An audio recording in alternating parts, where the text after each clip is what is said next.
So sit on back and grab a snack.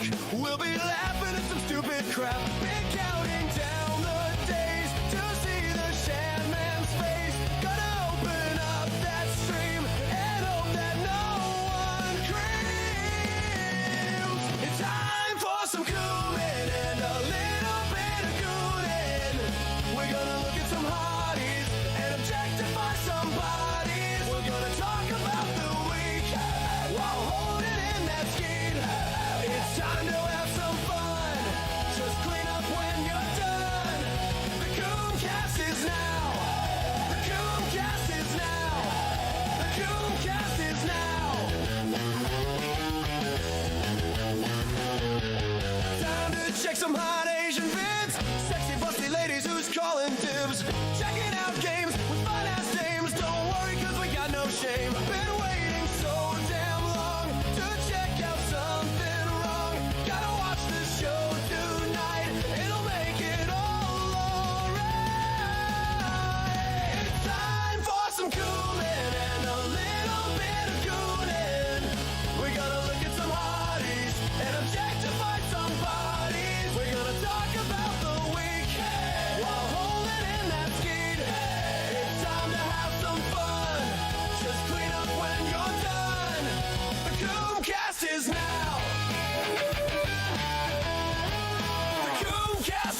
What's going on, chat room?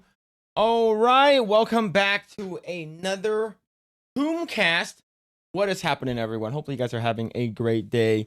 But yeah, what's going on? Shout out to everyone's been hanging out for. I know there's some people who are like, what the hell is this? All right, what the hell am I looking at? All right, so for people who are new here, every Wednesday we typically have like a CoomCast thing where like talk about like girls, talk about big titties, and sometimes we do some AI generated waifus. Okay, so for you guys who are new here, welcome to the Coom Cave. Welcome to CoomCast, man. Hopefully you guys are having a great day. What's going on, man? I'm not gonna be on for too long today. I'm gonna do like a hard stop right at 12 o'clock. I have an early day tomorrow, and so it's gonna be basically a hard cutoff at 12 o'clock. Okay, all right. So hopefully, we'll do some cooming and we'll do some gooning. And what's going on, man? What's happening on Hertz Donut, Rabnet? What's going on? Naruto the 7th, Rainer, Way She Goes. What's happening? Ink U Jury, B-Man, Flunker Boogus. Flunker Goobus. What's going on, dudes? The Effete. What is happening? What's going on, Smallville, man? What's going on, dude? And what's going on, Sula Felix, Matt, Fun, Cool? What is going on? But yeah, if you're new here, you must go through the spanking machine. Not playing games today. If I did have time, like if I streamed a little earlier, I probably would play some games, but I'm like so behind on video games. I'm so behind. Like I still need to. Oh my god, there's like I need to go back and play fucking what's it called again? Like for sure, I need to be like Donkey Kong Bonanza. I need to go back and play Metroid Prime. Not Metroid Prime, for fucking Super Metroid. And the thing is, at the end of the month, you're gonna have a fucking what's it called again? Resident Evil, and then you have Neo that's coming out. Like, oh man, there's so many video games, man. I mean, so much video games. So as of right now, for today's for sure, I'm not gonna be playing any games. I'm just gonna be checking out some videos, talking, and then we're gonna hang out with the chat. What's a sock shake? What was that? Salt shake when? I'm not doing that for free. Wait, that was a thing, Phil? I don't want to be spanked? Well, too bad. Too bad, all right? So, yeah. Oh, that reminds me, how was Mario Kart? Did I win? I think, like, I won, like, one major, like, group race, right? Because, like, you don't really do, like, single races anymore since they have, Knockout Tour for, what's it called again? Knockout Tour for, I'm gonna put some music in Knockout Tour for, what's it called again? Fuck, Team. You have Team Knockout Tour, which is pretty cool. But yeah, man, how many subscribers do we need to get you to do it? Subscribers?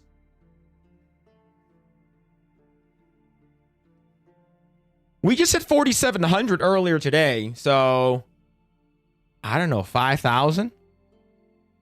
5,000?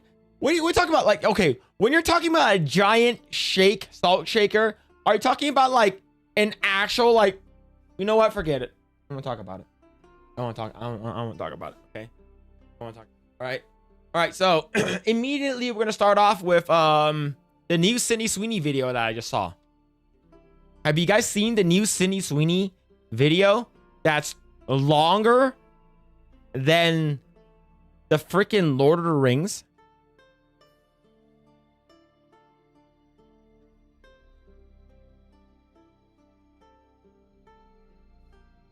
We are on set for our next collection. I just wanted to share some of my favorite pieces with you from our first ever romantic drop.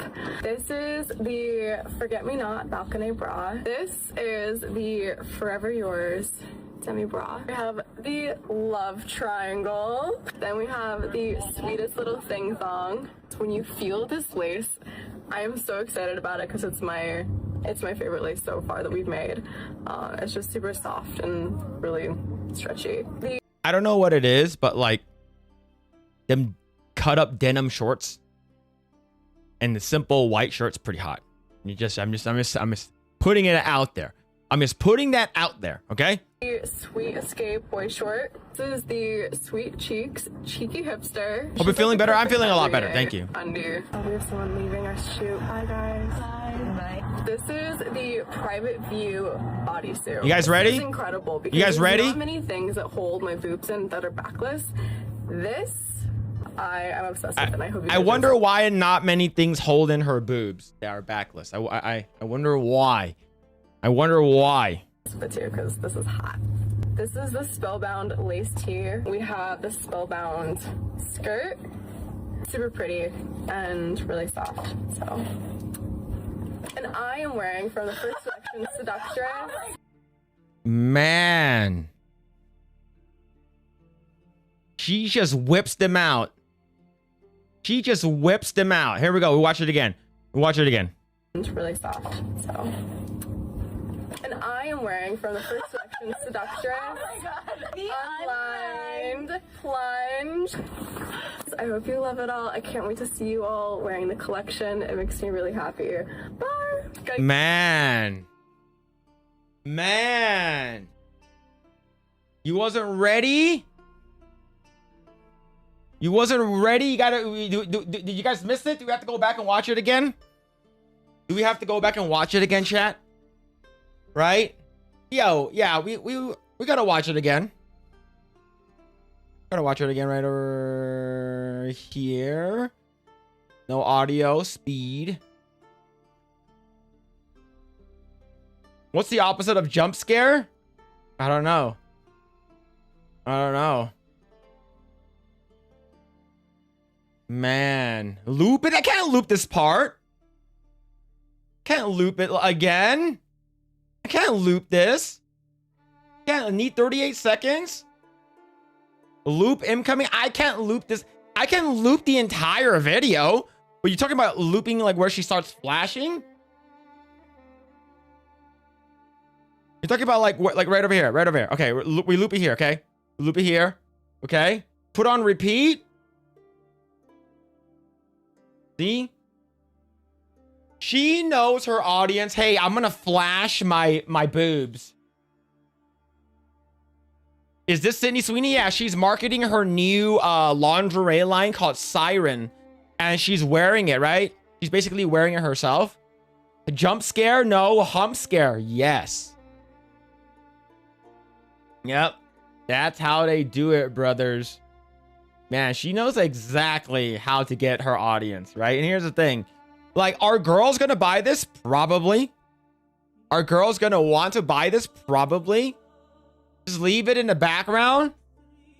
You just leave it in the background, all right? That's beyond his capabilities. He's can re-breast potato gal from the zombie show, but this, yeah. And my new intro, yeah, just have Sydney Sweeney's tits hanging out. Hell yeah. Hell yeah. Yeah, the entire G&G sphere is like 40% Sydney Sweeney. Oh yeah.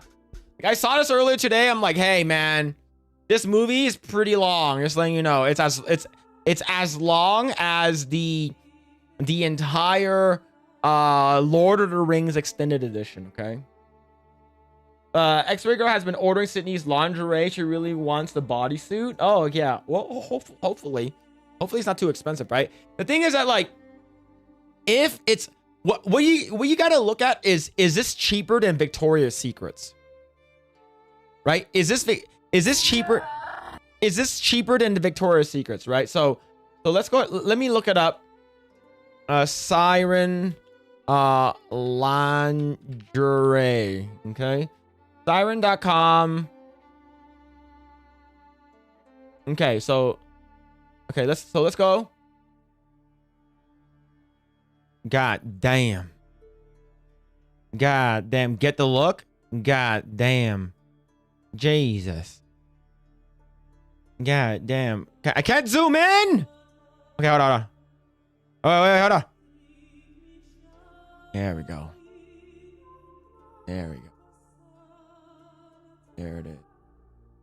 Her lingerie is under $100, but for like a Victoria's Secret bra is about what, 100? It's about like $60 to $80 depending on what you get, right? So okay, how much is it? Okay, so track my order, my list account, size guides. Hold on, let's see. So So okay, a bra is 64, so it's competitive to a Victoria's Secret bra. Right? It is competitive. This is competitive to a Victoria's Secret bra. So, which is fine, right? I think it's fine.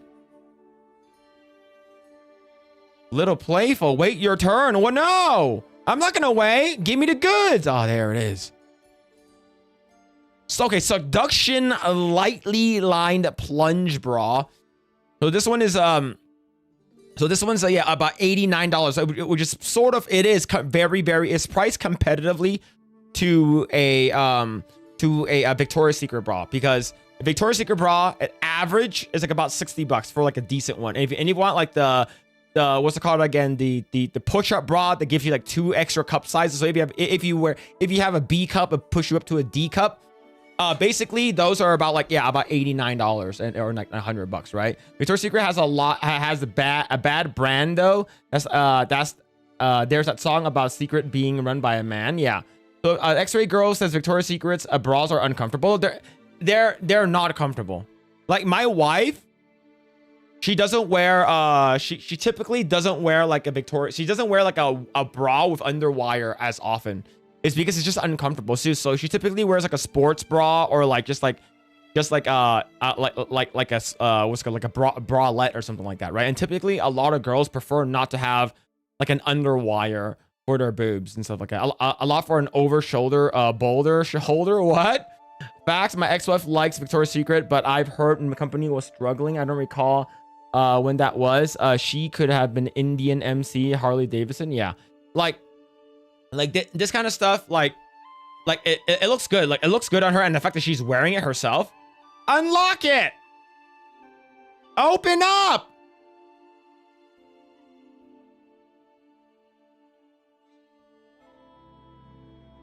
Okay, we look at these. We just look at the slide. We just look at the slideshow, boys. Okay, we just look at the slideshow. All right, we're here for education. Okay, we are here for education. We're not here for anything else. We are talking about how much these things cost, okay? All right. So yeah, you got to be smaller to wear a sports bra. Depending on what type of sports bra you're wearing, it's because if you actually look at r/Reddit bigger than you thought, like a lot of these girls, they look like they have like B cups, and then when they fucking plop them out, they're like triple Ds, man. They're huge. They're huge. But yeah, we're in a great start for CoomCast. Now don't show the Fuda we had. What are you talking about? What are you talking about? Yeah. So yeah, I think this is good marketing. Good marketing for Sydney Sweeney, and she knows that people, like, she's the it girl right now. She's like Hollywood's like hot girl. Like every generation has their Hollywood hot girl, right? People had Marilyn Monroe. People had what's it called again? Who was like the 90s hot girl, right? I don't know, but like now we have Sydney Sweeney. Right, of course, for education, we're learning something new. Yeah, exactly. So yeah, so I just hope that they're comfortable. Is because like if you are going to be buying them, they better be freaking comfortable, right? I promise I have worn more shirts, bras than you think. I think most of the time, like, yeah, it's like a bralette, or like it's something that doesn't have underwire, right? So I'm pretty sure like this one over here, the one that says "Marry Me, Fly Free." Right, that one over here, it's like it's not a doesn't have underwire. Right, was it Pamela Anderson? Maybe. There's so many in the 90s, yeah, but like who was like everyone thought this girl was hot? Yeah, maybe Pamela Anderson. 90s had a lot. Yeah, there were many in the 90s. Yeah, what's going on, Donna Hall? Hope you're doing well. Hunter, Mad Frog, Cozy Goober. Yeah.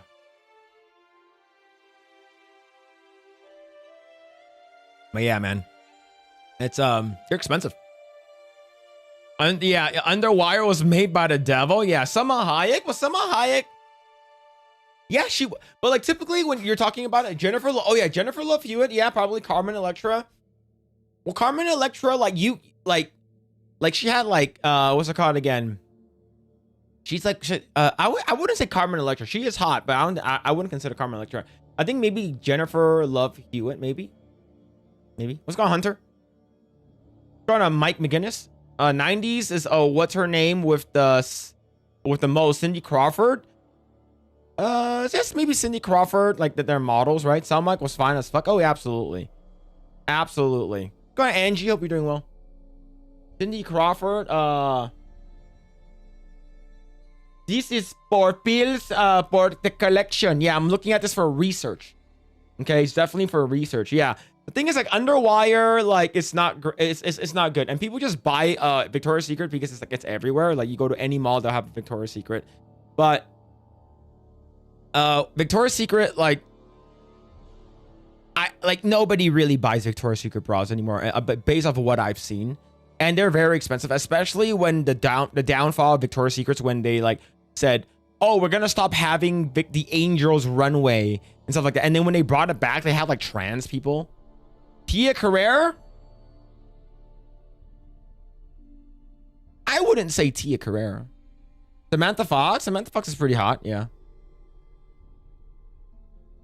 It's a tragedy that we never saw Jennifer Love Hewitt's titties. True. Kim Basinger? I wouldn't say Kim Basinger. She was in like 3 things and that's about it, right? That's about it, right? Elle McPherson, Claudia Schiffer, Cindy Crawford, Michelle Pfeiffer. Michelle Pfeiffers? Elizabeth Hurley? Elizabeth Hurley was pretty hot. Yeah, especially when she was in like Austin Powers. Yeah, she's great. Michelle Pfeiffers? Yeah. Jennifer Connelly in Bound? With Gina Gershon? When it had the lesbian love scene? Yeah, that's pretty good too. Yes, I think Jennifer Aniston, Irish Jedi, I think you're right. I think in the 90s, Jennifer Aniston was like the girl. I think you're right. Jennifer Aniston in the 90s was like unmatched, especially during like the Friends era where she like had the Rachel hair. Take us down before our coom?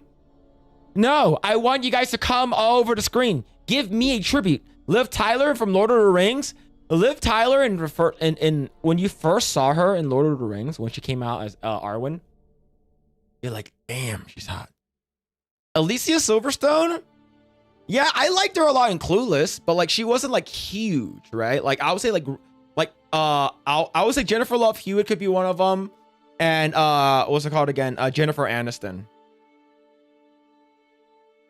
Kelly LeBrock? Shannon Doherty or Jenny Garth? Shannon Doherty, like, right, people knew her from like 90210, and then like she was in Charmed. And then she was on Playboy. And then they booted her out because Alyssa Milano didn't like her. And then she had breast cancer and died, which fucking sucks. Please show Jennifer Love Hewitt at her best. She was in Batman and Robin. Yeah, she was in Batman and Robin, but like Batman and Robin sucked. Catherine Zeta-Jones. Yeah, Catherine Zeta-Jones.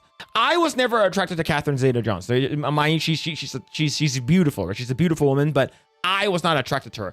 If you prefer me to pick like any of the freaking Latinas, it will be the first one. 100% would be Salma Hayek, right? Or like Brazilians or whatever you want to call them, right? Salma Hayek. Sofia Vergara if she didn't talk. What's it called again? Penelope Cruz is pretty cute. And like for me, Catherine Zeta-Jones would be the last. Like I have nothing against that Catherine Zeta-Jones. Okay, she's beautiful. She's a beautiful woman. I'm just not attracted to her. Neve Campbell, maybe Jessica Alba. Yeah, Jessica Alba in Idle Hands. Jessica Alba in Idle Hands. And then Phil tributes her after he died. What? No. Camilla Cabello was gorgeous. Yeah, who's that girl? Like something charisma. Something charisma. Whatever. That girl with the big tits from Angel. She was hot too. Yeah, she was once married to Michael Douglas. Yeah. Yeah. Imagine that. If you're into including Brazil. Oh yeah, Adriana Lima, of course. So you're talking about like a straight up model. Yeah, Adriana Lima is insanely hot. Like for me, my two favorite, like I guess you would say Victoria's Secret angels are Like a lot of people say that Giselle Bundchen. I never really liked Giselle Bundchen's face. Like for me, I never found her attractive. But like she was always like the front runner. But my favorite is Miranda Kerr and Adriana Lima. Catherine Zeta-Jones is Welsh. She looks like a Latina to me. Okay, she had dark skin, black hair. Call me racist, but I see. Jennifer Love Hewitt at her best.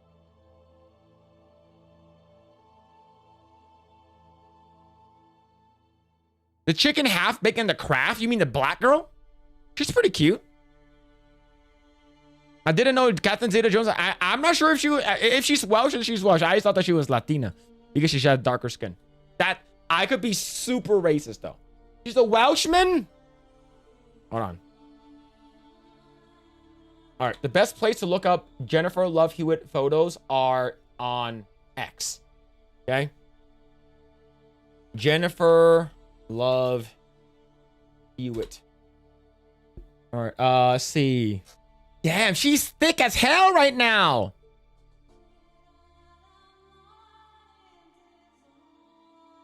Like back in the day, Jennifer Love Hewitt was crazy. Yeah, it was definitely unfortunate we never saw anything.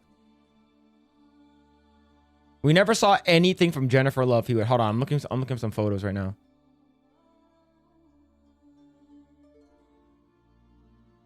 Let's see. Yeah, it's a damn shame. It's a god dang shame we never saw anything from her. But yeah, I'm trying to look for like here's like one photo of her, right? Like here's one photo of her. Right? Like this is like she was like her boobs got bigger the older she got. Right? I saw her at when she came on to Finding Nemo, like I saw her. She was like her hair was sort of like dirty blonde. She dyed it blonde a little bit. And she barely had any makeup. But yeah, like I Know What You Did Last Summer. Like she was a problem there, man. She was an absolute problem in I Know What You Did Last Summer. Right? Like I'm not sure if this is real. Okay? I'm not sure if this is real. I think this is AI. Yeah, this is 100% AI. No way she looks like this. No way she looks like this. But yeah, she got thick though. The older she got, the thicker she got. I remember I Know What You Did Last Summer, like the reboot. Like this is her earlier this year or last year. She got thicker, which I like. Muy buenas, okay? Okay, hold on, let me see. Muy buenas, okay? Okay, we don't need to play the music. Hold on. Let me see.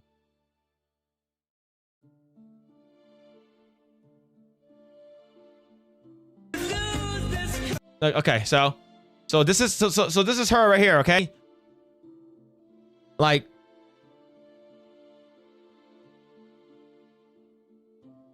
as thick as Gray's accent, probably, man. But yeah, she still looks good. Like we never, like I said, we never really saw any of the goods. She never relinquished her goods. But Alyssa Milano was attractive before she got woke and went insane. Yeah, she was in like that vampire movie. Yeah, like she knew she's hot. She knew she was like her and like Eliza Dushku are like for me is about like they're like pretty hot, right? Can't complain how thick she's got. Oh yeah, absolutely. And she also did a movie where she was with Jackie Chan, right? Like it's called like I forgot what movie it was called, The Tuxedo or some shit like that. She was hot in the Tuxedo as well, right? Phil read my super. Don't ignore your loves. What? What super? What are you talking about?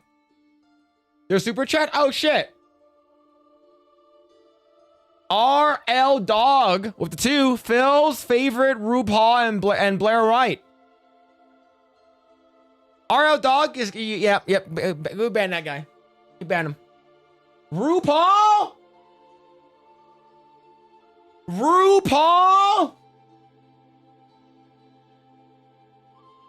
That's crazy, but thank you so much for the 2. I didn't see it. Thank you. Appreciate it. But yeah, yeah, she looks great here. Right, she's definitely thick in the ridic here. Right, thick in the ridic.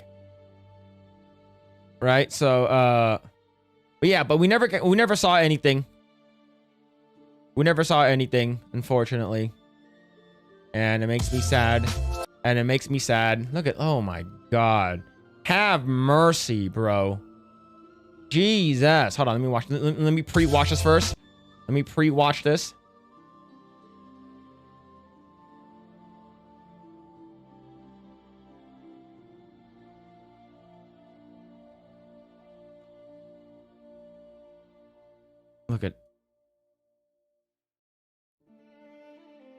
Look at this shit, man. Like, come on. We never got anything. All we got was fucking like blue balled from her. All we got was blue balled. All we got was just freaking teases and shit like that. We never got anything. All right? God damn.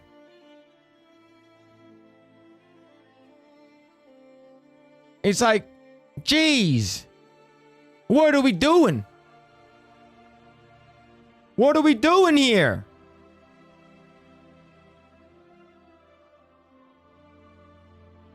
We never got anything.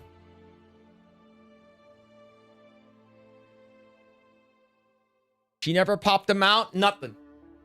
Right? She teased us and she fucking laughed with her tits. All right? Courtney Cox was a hottie back in the 90s. Yeah, she was hot until like she got her fucking like her fucking cosmetic surgery on her face, man. Trish Stratus? Oh, Trish Stratus is hot. Party of 5, that's a porno. Doesn't matter anymore. Chicks need to show tits or face and the power of AI to undress them. They can't hold them over us anymore and keep us blueballing. You know, chat, just letting you know. You have got to nut. Just letting you know. If you're a man, you got to nut. Just because if you don't, you're gonna get prostate cancer. Okay? Just letting you know. You gotta nut at least like 2 times a week. Minimum. Minimum. Right? Minimum 2 times a week. Right? The music. You like do you guys want what's it called again? Freaking prostate cancer? Right? You guys don't want prostate cancer, so you can nut at least twice a week. Right? If you ain't nutting, you're gonna get prostate cancer. Party of Found sounds like a jerk off part joke. Yeah, man. Okay. Thanks, Phil. I just gave you a tribute myself. But yeah, man. Look. Jeez, no, that is crazy. That's crazy. Can't do me like that. Come on, man. Come on, man. Even Jessica Biel gave us something. Like Jessica Biel gave us something. All right, Jessica Biel gave us a little bit. You didn't see too much. And same thing with what's it called again? Like we got barely anything. Like we got barely anything from what's it called again? Haley Atwell. But yeah, man, she was bad. Like we got something from what, Jennifer Connelly. We got something like come on, man. It's like, you remember the scene, chat, from Heartbreakers? You don't need to hear the audio. All you need to do is watch her walk into the room. Okay? Just watch her walk into the room.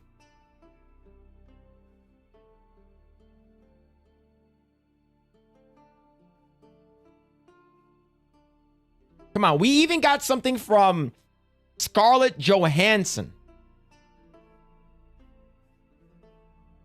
Right? We even got something from Scarlett Johansson. Right? Facts also keep you from getting whipped or angry. Yeah, exactly. Don't worry, Phil said he will be your fluffer. What? Can we ban that guy? Why is he still here?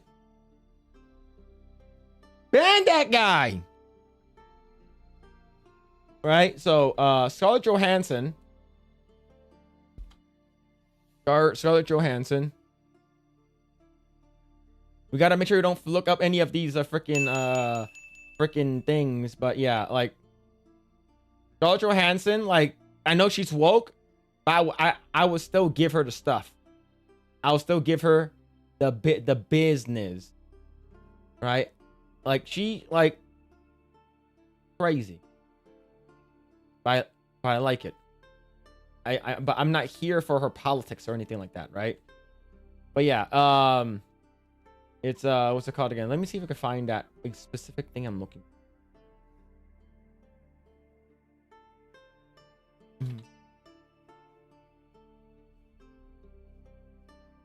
Dude, it's just a bunch of like her naked.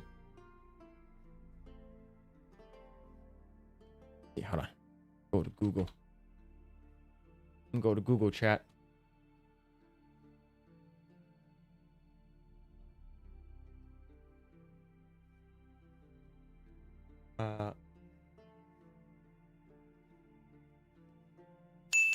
Hold on.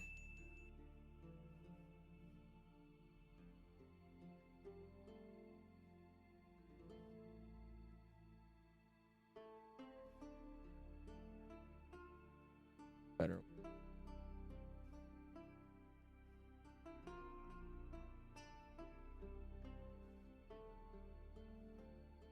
I don't even know what this movie is from. I have no idea what this movie is from. What was this movie from, chat? What is this movie from? See, Jeremy the Cyborg. Thank you for the 10. Thank you. The metal version of videos is live on my channel. Yeah. What's it called again? I'll go and check it out. Yeah, thank you. I also downloaded your thing, so if you can't. Now, who is she? This is Scarlett Johansson. Is this Helen of Troy? No, it's not. It's called One Night with Scarlett Johansson. Thank you, Jeremy. Jeremy, appreciate, man. Barbara Eden from My Dream of Genie was pre-90s. Yeah. Yeah, I Dream of Genie. Yeah, it's pretty. Of course, Linda Carter. Yeah, Beardo stream brought up Rachel Ray. Yeah, she's not looking good. She's definitely not looking. She gained a lot of weight. But thank you, Manny Canton. Thank you so much for the one. Oh, sorry, and the other one. Thank you. Yeah, Rachel Ray was hot back in the day when she did like $40 meals, $40 day meals or some shit like that. And she had her Rachel Ray cooking show. Yeah. Because I'm getting bits on Twitch, and I think that one was from. I don't think there's anyone on Twitch watching me right now. I don't think there's any. But yeah. Wait a sec. She didn't hit the wall. She just got fat. She drops 20 pounds and she's back to being a 9'5" again. Oh, absolutely. Rachel Ray just a little fat. That's it. 20-minute meals. Yeah, she did like 20-minute meals. She did $40 a day and stuff like that. Yeah, Rachel Ray was dipping into her own product. Yeah, she started eating a lot. I'm fine with that, right? Like she can eat a lot. She can cook for me. That's fine. Yeah, $40 a day. Yeah, $40. I used to watch a lot of Food Network. Not it's not $40 meals, my bad. It's $40 a day. But yeah, 30-minute meals, $40 a day. And she had her own actual like live show. And I sort of like stopped watching Food Network after a little bit.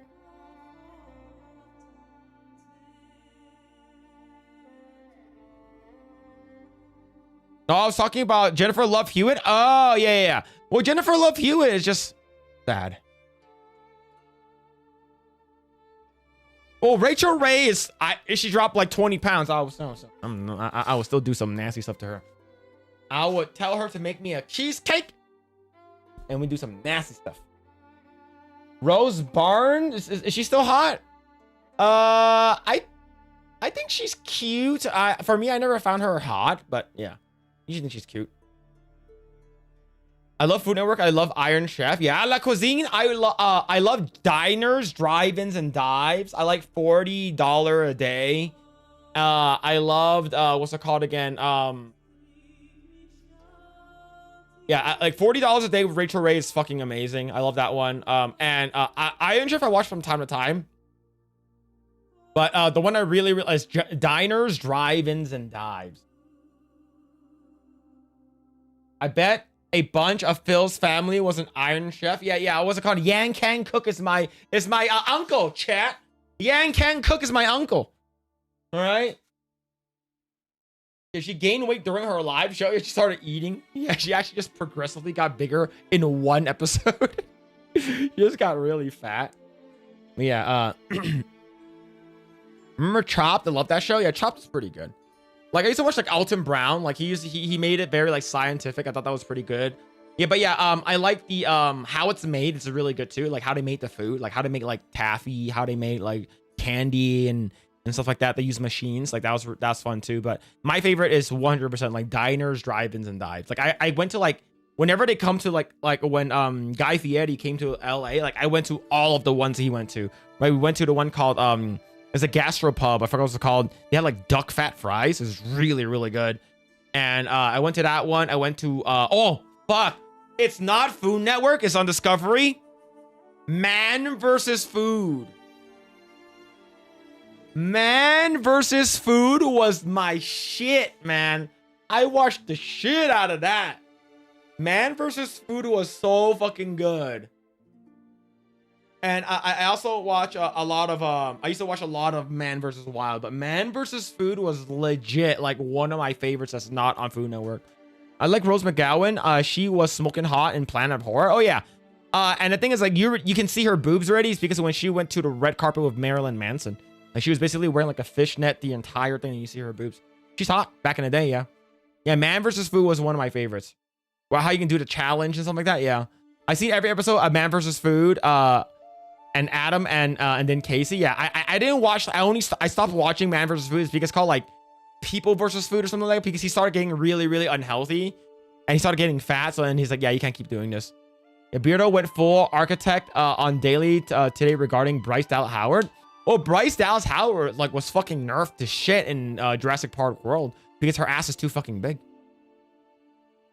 The Minogue sisters, but I always into Danny more than Kylie. I think both of them are fine.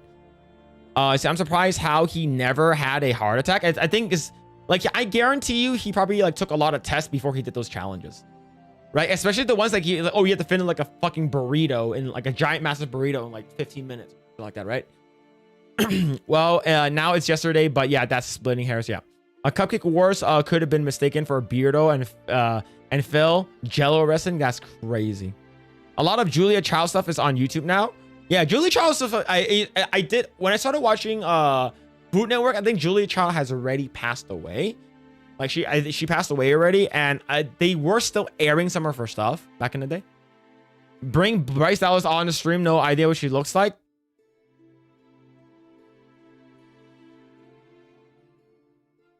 I don't believe you.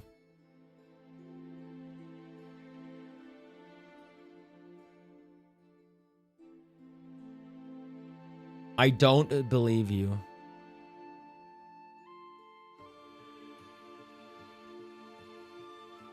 I don't believe that you don't know who she is.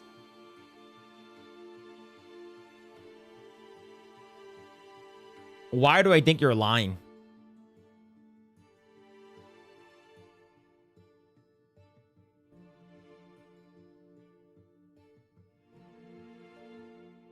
Why do I think you're lying?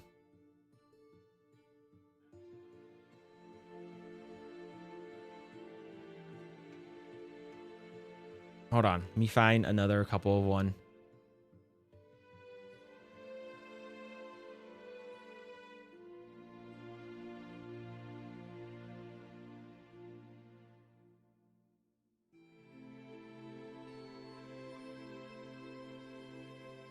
What's going on, Alan?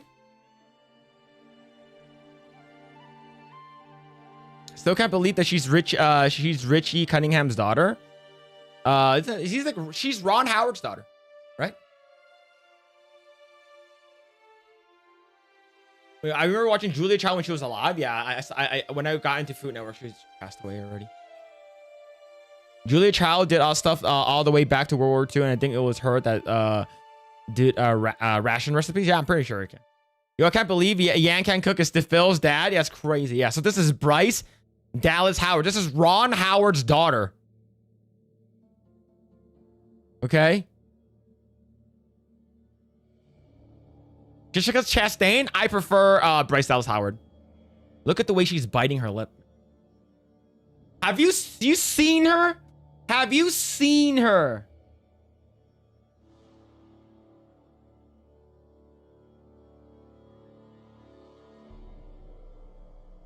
In Spider-Man, when she had like jet blonde hair?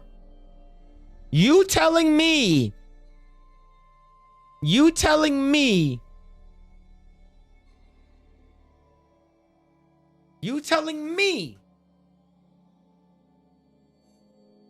that Jessica Chastain is better than her? No.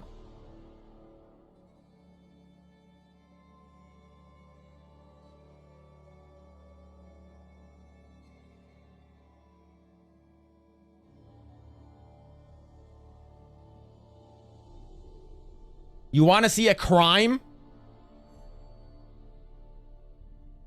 You guys, okay. Remember this photo here, the one with her big booty.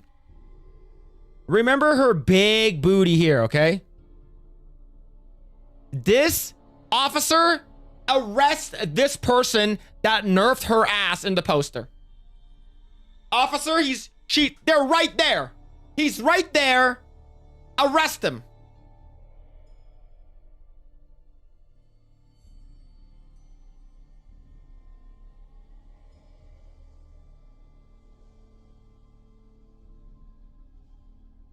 Her boobs are small. Look, if I could rather have big boobs or big ass, I prefer the ass, okay? 100%. I don't care what her face looks like. I can put a paper bag on it. Yeah. Is that the current her? I think the current her, she lost a lot of weight, but she still has a nice butt. Let me see. Google. Let's go to Google.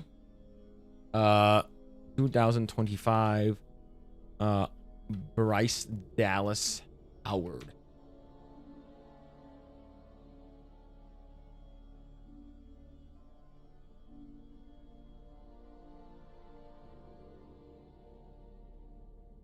Can't really tell. There's not a lot of photos of her now.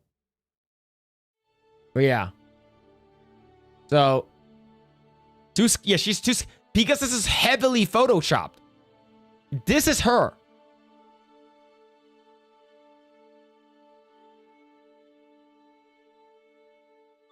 This is in Jurassic World 3. You can't look at how big her ass is.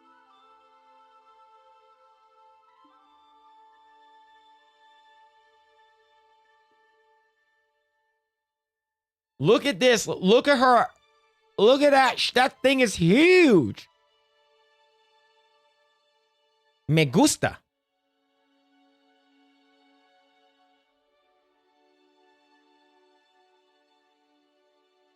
Look how big that is. Yeah, they fucking nerfed the shit out of her. Look at it. Look, this is a crime. Officer, I would like to report a crime.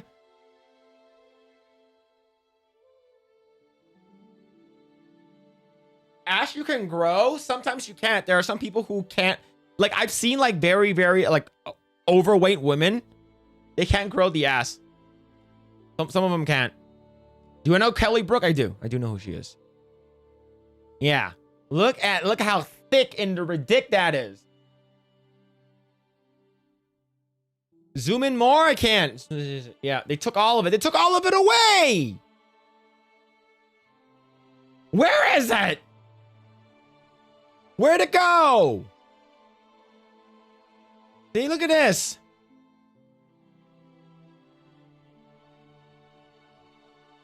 All right, let's go. Bryce Dallas Howard. Spider-Man 3.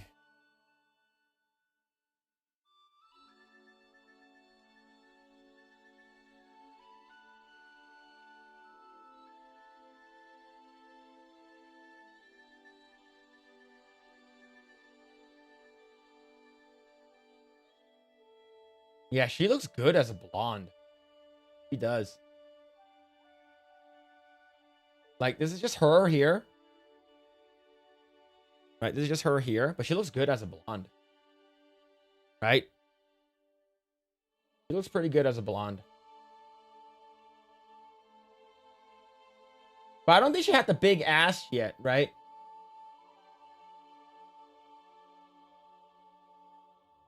But yeah. I always thought that she was cute. I thought that she was cute. Yeah. Yeah, she was Gwen. Yeah, she was Gwen Stacy. Covering up natural red hair should be illegal. I do like her red hair. All right, let's go back to this one. All right, let's go back to this. Go back to this one, all right? Yeah. Yeah, she got a fucking bakery back there. Yeah, man. I fell asleep 10 minutes and then now wake up to Bryce Dallas Howard's cake. Yeah, man.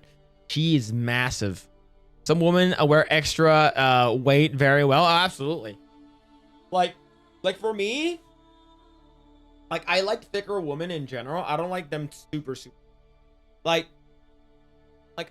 whenever I see someone like Zendaya, it makes me want to throw up. Right? When I see someone like Zendaya, I'm like, bitch, you need to eat something. Y'all need to eat something. Right? Like, maybe if you eat something, your boobs will get bigger. Who knows? But look at that massive fucking dump truck back there she's carrying her. It's huge. I like it. I like it, okay? Let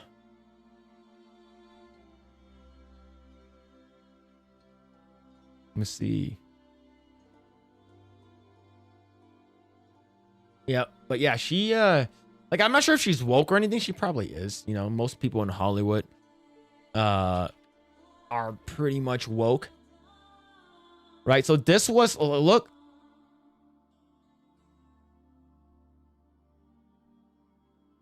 at those jeans. Look at those jeans. Look at it. This girl would have been a problem if she went to my high school. Right? A problem. Yeah, Ariana Grande definitely needs to eat. Like 100%. Absolutely needs to eat. Right? Yeah, yo, she needs to eat. Bro, move on. Fuck you. You don't tell me what to do, bitch. I'm gooning over here. Right? We have over 70 people in here, and you're the one that's like, yo, man, can I see some dick already? Calm down, man. I'm still fapping.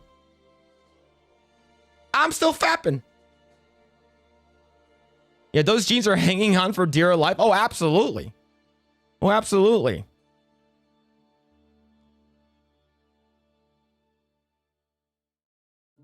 All right? You don't stop a man from gooning. You all right?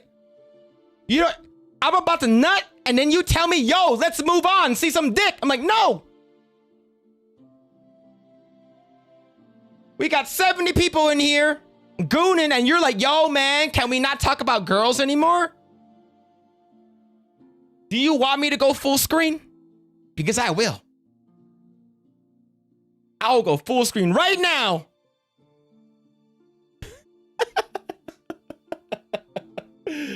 Oh, shit. Tommy Halter. He'll say Ariana, come feed. Come on, feed his micro corn dog.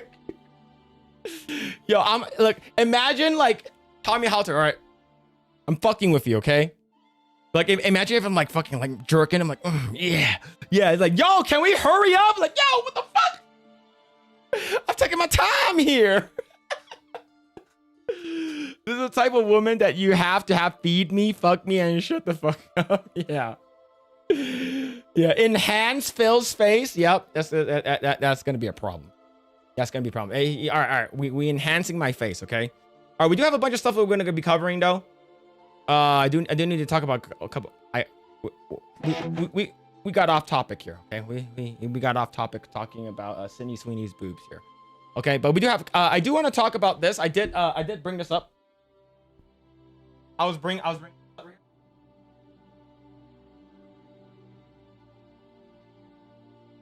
right,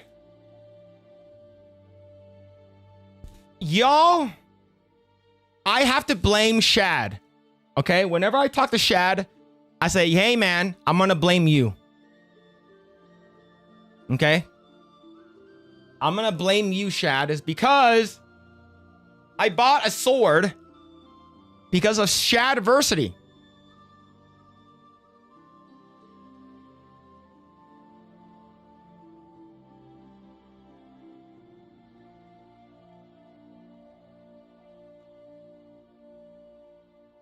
I bought a sword because of Shadversity.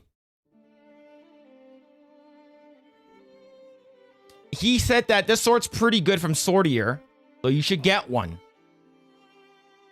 So this is the Glamdring from Lord of the Rings. This is Gandalf's sword. It took a month for this shit to come over here. No, it took like a month and a half. It took a month and a half.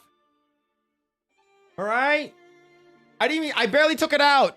Hail Shad, Aussie brother, yeah. Is it Romance of Man? No, I don't. I bought it from Swordier. This is from their recommendation. Yeah, so this thing has the fucking thing on it too, so I need to take it out. Can you conceal carry swords? Not in California. So cool thing is that it comes with a sheath. Comes with a sheath. Pretty cool. It is sharp too. So these are battle ready. Yeah, so I'm gonna take this this little condom off. Hold on. I heard that's a nice one. Yeah. So this is the one with the leaf blade. It is sharp. It is sharp. Jealous how much was this? Like, I think this was like $250 before tax. Pretty cheap. Pretty cool. It has the engraving. It has the engraving over here. Yeah, it is sharp. I already nicked the scabbard. Sort of sucks. I already nicked it. So yeah, so they have a black one and a blue one. So I bought the dark blue one. Here. Yeah, so if I see Shad, I'm gonna talk to him. Hey man, it's your fault that I bought the sword. Never seen a big condom? That's the first time I've ever seen it either, too. But yeah, this is the pommel's pretty good, the crossguard's pretty good, and it's like it feels nice in the hand. Yeah. Yo, Mad Frog, thanks so much for the 199. You shall not pass. Yeah. You shall not passy. Yeah, pretty cool though. I like it. Yeah, this is Gandalf's sword. It came with the I got the dark blue variant. So it looks more like, and I know his in the movie is more like bright. But yeah, so this is pretty cool though. Yeah. You need to bring this on the bragging rights? Yeah, when Shad shows up again, I'll bring it up. Yeah, pretty cool though. I like the leaf blade. Pretty light.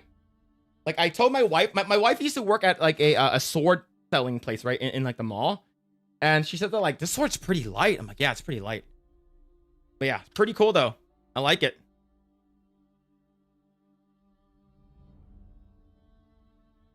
Pretty cool. I want to chop some stuff in my backyard. Where my dogs at?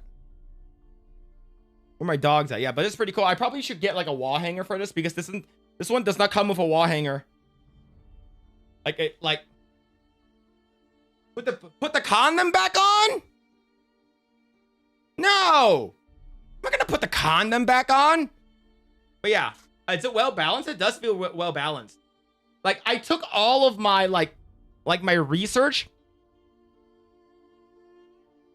Sliced fruit, yeah, probably slice. Yeah. I have like 3 of my dogs back there. Maybe I talk to my dogs really quick. But yeah, hey, come here really quick. Mall stores are usually trash, yeah. So like, so this one is like, I got it from Sortier. I think it was about like $250 or like $300. I forgot how much it cost.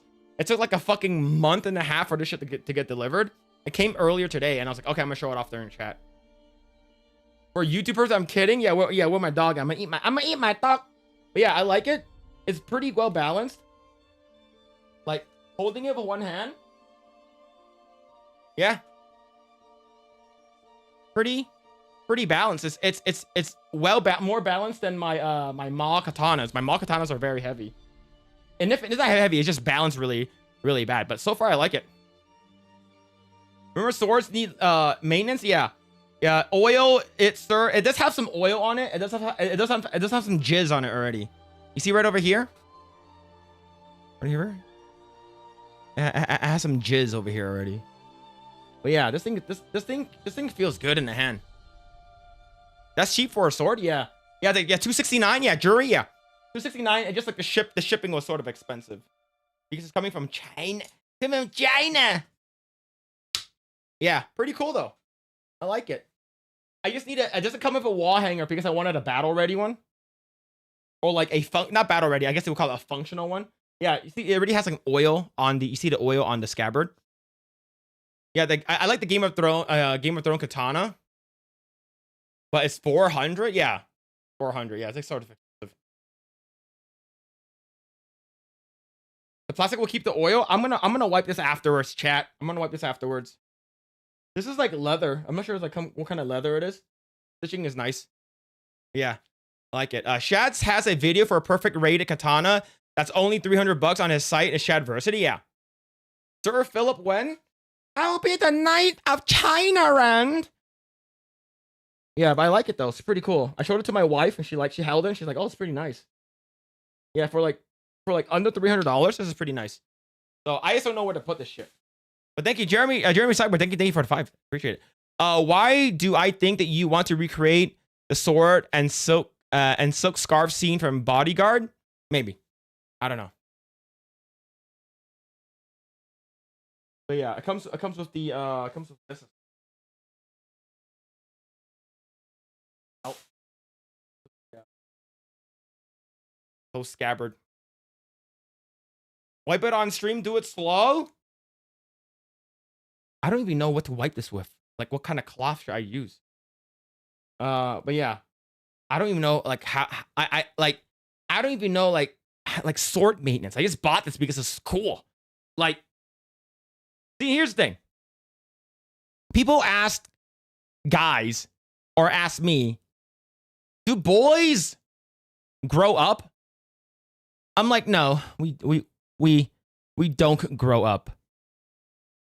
We just get older. We just get older.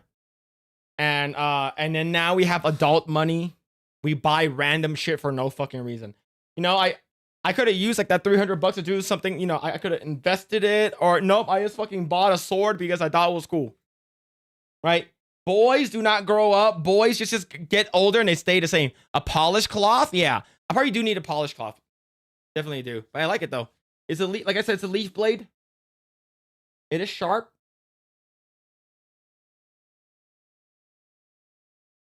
Nice.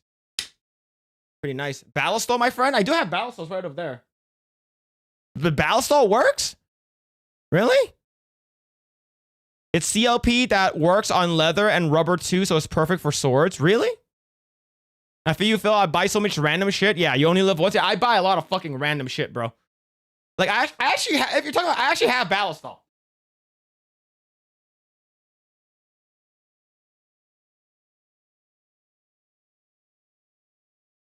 You're telling me I can use ballistol on a sword. Okay, let me see. Lubricates, penetrates, protects, preserves firearms, leather, knives, tools, locks, marine. Ooh. I'll probably figure it out how to. Okay, because I use this to clean out my rifles and stuff. Let me see. Leather on boots, shoes, gloves, holsters, slings, saddles, and seats. Protects leather against water. Keeps leather soft and pliable. Will darken lighter colors. Do not use on suede. Okay, knives. Okay, knives and tools. Lubricates and protects metals, plastic, and wood. Outstanding penetration. I don't know how that feels. Penetrating oil. Creeps into the finest cracks. Like my butthole. Loosens nuts. What? Oh, nuts and bolts. Also, use as cutting or boring oil. Ass Shad. I'll probably just message him. Yeah. So I actually do. I do have SLP 2000 over there as well. Slip 2000. So I have Ballistol. I used to clean my firearms. This thing smells though. Still has a little bit. The Gorlock. Yeah, probably.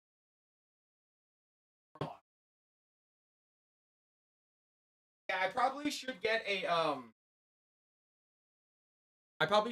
a wall hanger for this. Pretty cool. Yeah. I like it.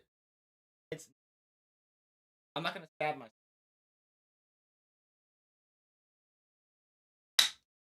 Very cool though. The design's pretty nice. It's pretty good looking. It's sharp for like under $300.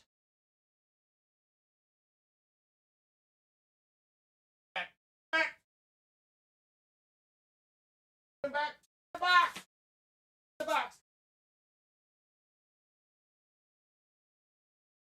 Hold on, chat. I'm scratching my balls. Oh yeah. Oh yeah, like. All right, we're good. We're good now. Ball scratching is done. Steel oil, I believe, exists. Yeah. Bill, don't cut yourself. Yeah, it will do metal fine. I'd keep a wet cloth and wipe it every time you pull it out. I can't stress that enough. Okay, I'll check it out. Yeah, because like I really need to like know how to like do like sword like making sure like the sword's good and stuff like that. I'm ready for the zombie apocalypse. Oh, absolutely, absolutely. Chat, I have a question to ask you. Have you ever like? Is it just me? Or have you ever like, you know, for instance, let's say if it's like there, you know, like for guys, right? This is a very guy question, not a girl question. So let's say this is your ball sack, right? This is your ball sack like this. This is your ball sack. Okay. Right?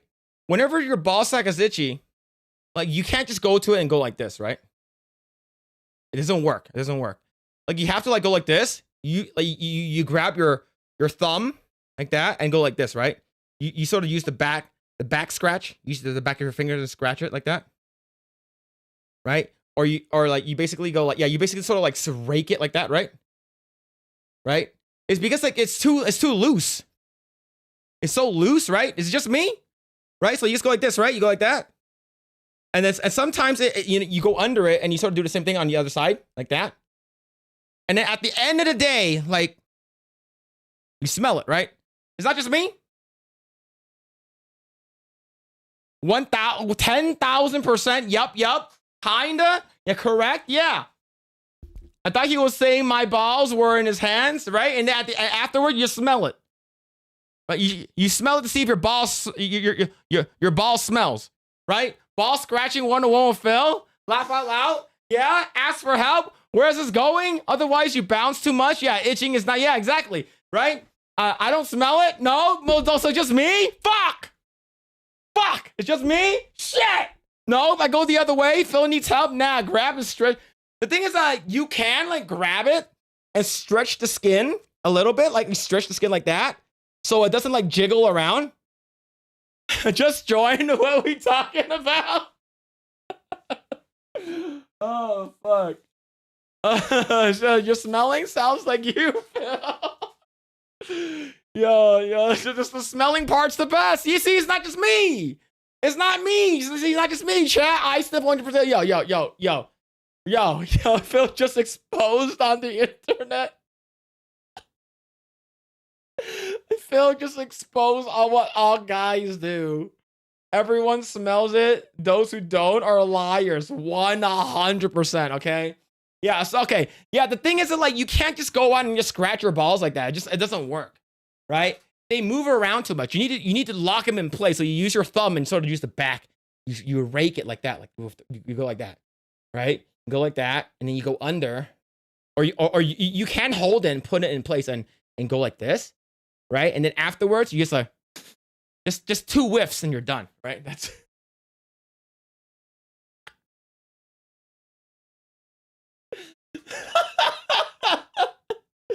oh shit. Yeah. You gotta know, hey man, if it smells, you gotta shower, right? Hey, it was Makara. Yo, so out of all of the girls that are in the chat, I'm sorry. All right, I'm sorry. No one smells it. Use a garden implement to make it stop itching. That's crazy. See, that's why I use a talcum powder, right? Use talcum powder. Yo, all the girls in the chat, there's like what 2 or 3 of you. I'm sorry. I'm sorry. Okay. Okay. If you don't smell it, how can you tell you need a shower? Exactly. It's like Hachiko gets it. He gets it. Right? Oh shit, man. But yeah, it's wild, man. It's wild. CoomCast shouldn't have any girls here. I don't know why. Look, I don't know why girls watch me. I really don't. Okay, I actually really don't. Legendary Scope with the 5 says I resign.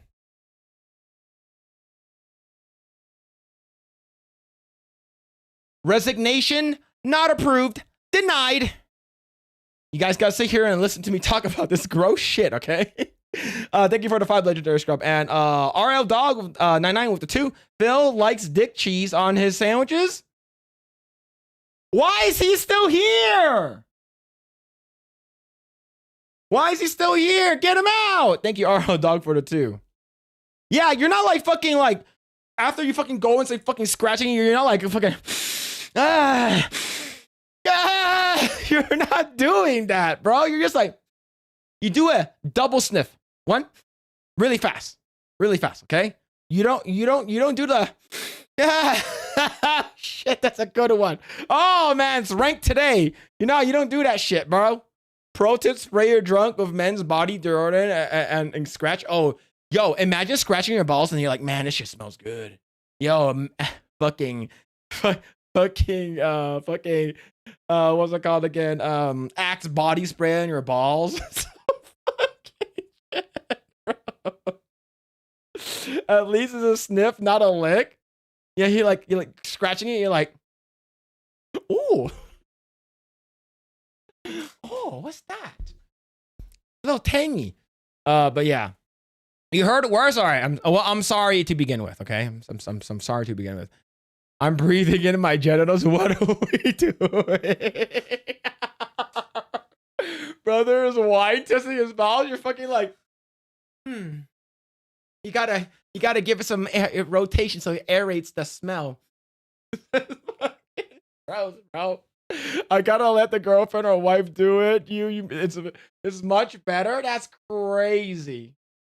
That's crazy talk, bro. That's borderline gay. It's not gay if you do it, right? Are we still talking about the smell of balls? No. Oddly specific?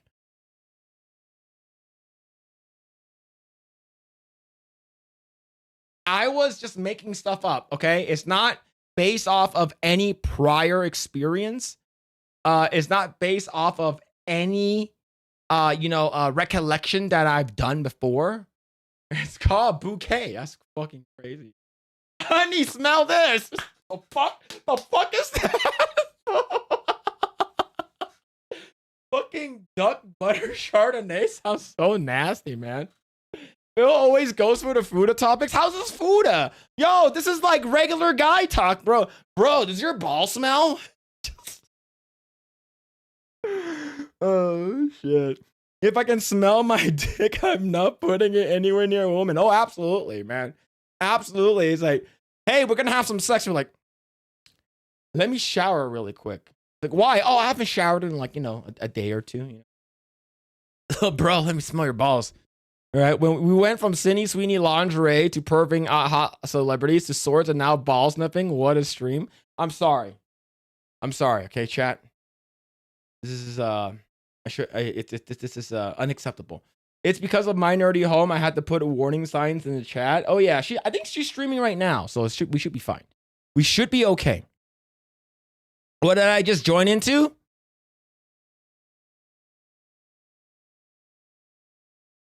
Came in at the right time. It's high school talk, yeah. Like scratching your balls like this is the only way for you to do it. Especially like, look, imagine if you're driving, right? You're driving stick shift. Fuck. You have itchy balls and shit. You have stick shift. You're like, shit. Fuck. Right? So you fucking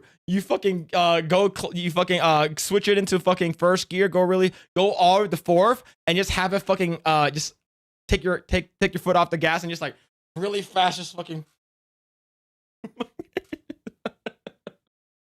It's the sword and balls from all roads leads to gay.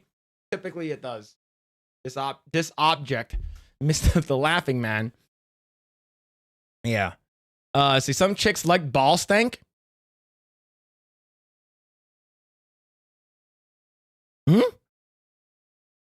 What? Huh? Women don't think about this kind of geometry. This is science. Yeah. 100%. Okay? Like this is the type of shit like guys go through, right? It's like, yo, you know, like you shave, do you like pull back your butt cheek just to get a little bit in there? Right? You don't want to get in there like a nasty man, right? You don't want to fucking get in the fucking crater, right? But like you want to like lift it out just a little bit and just sort of like just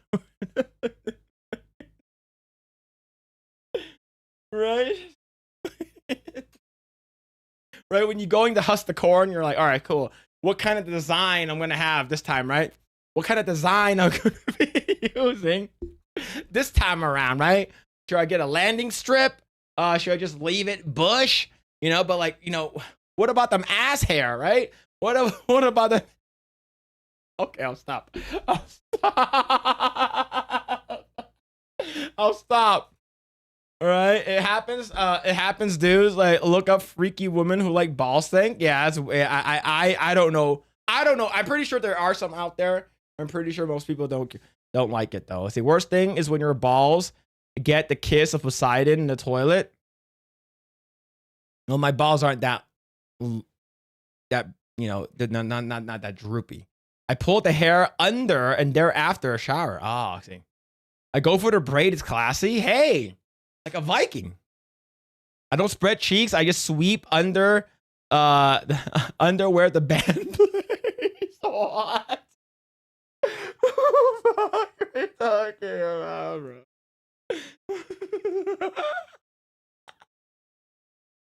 Manscaping with 2 razors, truly an art. Biologically, pubic hairs for lubrication. Well, the thing is that, like, okay. Let's say if the girl's on top of you and like typically like if you're like shaved but you have some like pricklies that are coming out, like the girl's clit rubs on it, right? So it pokes them, but like does it feel good? I don't know. The kiss of Poseidon never happened to me. All right, I don't even know what that is. All right, I found out today what that was. All right, I'm a Chinese man. That doesn't apply to me. Y'all wild. I'm sorry. Okay, this is getting out of control. Okay, we'll stop. We'll stop with the gay talk. Phil likes his ass hair on his furrows. What? The women who like ball sting are probably the same ones who get turned on by upholstery. Oh shit. I'm kind of an M. I don't shave. I pull the hair down there. Just fucking lift that shit up. Just mohawk and butt. He goes butt hair. Yep, true. That's when the turd plops, causing splashback. Oh man. Phil, tell chat about bathroom story. No. I have to get a toilet seat lift so I don't get my balls dipping in the water anymore.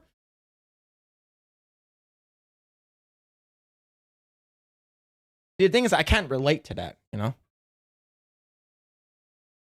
Like, for reals, I can't relate to that. Yeah, Phil went from talking about swords to balls. Yep. Oh, man. All right. All right. The Rachels. No, we're not talking about that. We're not talking about one time where an Activision employee got fired for masturbating in the restroom. That wasn't me. All right. The bathroom story, what was that about? You guys know what that's about. This is turning into the movie, The Peanut Butter Solution. I don't even know what that is. All right, I don't even know what that is. Phil, take small Asian dumps. Yeah. Yeah, my poop looked like little bunny poops, all right? The little tiny little raisins. All right, stories with Tyrone. That's why is he still doing it? He's ban that guy. All right? Ban him already.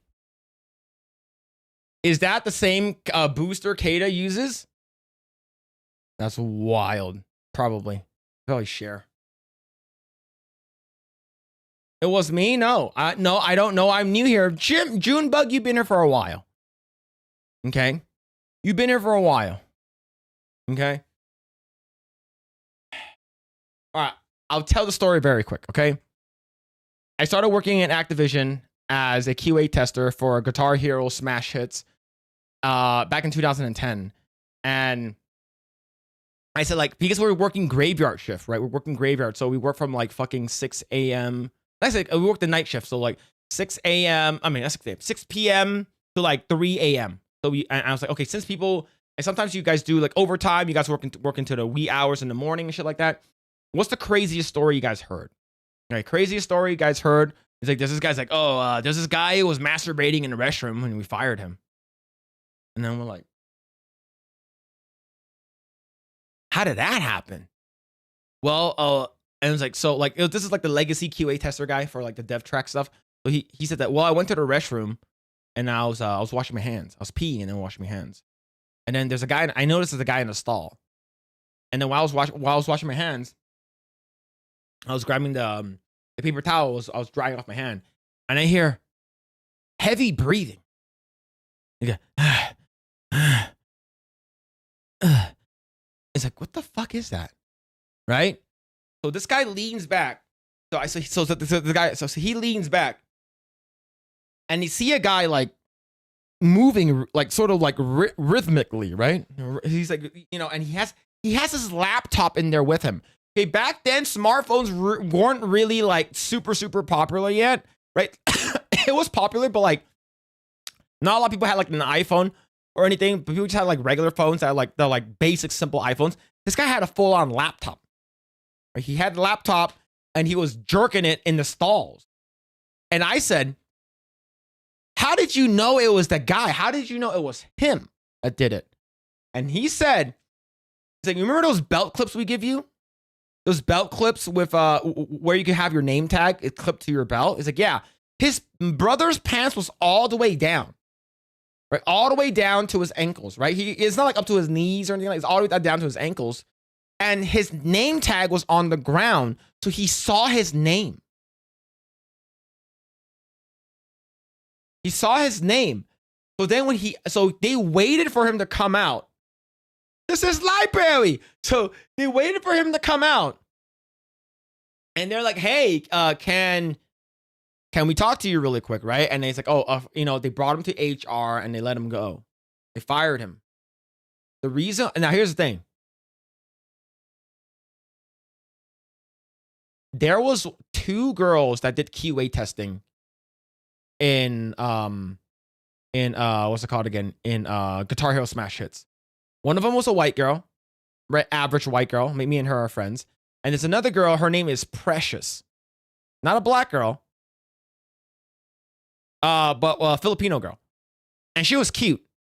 And she drove a Mitsubishi Lancer Evo 8 or Evo 9. But the 2 women there that were the problem, well, actually 3. The HR ladies. The first one, her name is Rachel. She looks like Jaden James. Big butt, big tits. The second one, her name is also Rachel, but she was black. Big ass, big tits. And then the third one was Nuria. Nuria was like Colombian or some shit. And her ass was like Bryce Dallas Howard. Like her ass was fucking huge. Those three HR ladies were a problem. All right. So I'm like everyone. Right? Everyone knew those two Rachels were a problem. So I was wondering if there was like this guy was like, you know, yanking it because like he got horny at work or some shit like that, right? And then the chat was like, Phil, that's how you got fired from Activision? I was like, no. What are you talking about? I didn't get fired from Activision. It's like, well, you're not working there anymore.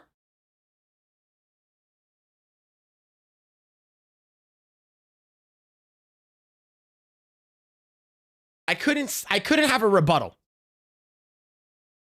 I don't have a rebuttal for that. But that's the story I heard. And everyone says, Phil, why did you masturbate in the Activision bathroom? It's not me. Okay? It wasn't me. If it was me, why would they bring me back to work on Call of Duty Black Ops 1? If it actually was me, why would they bring me back? A friend of mine, what?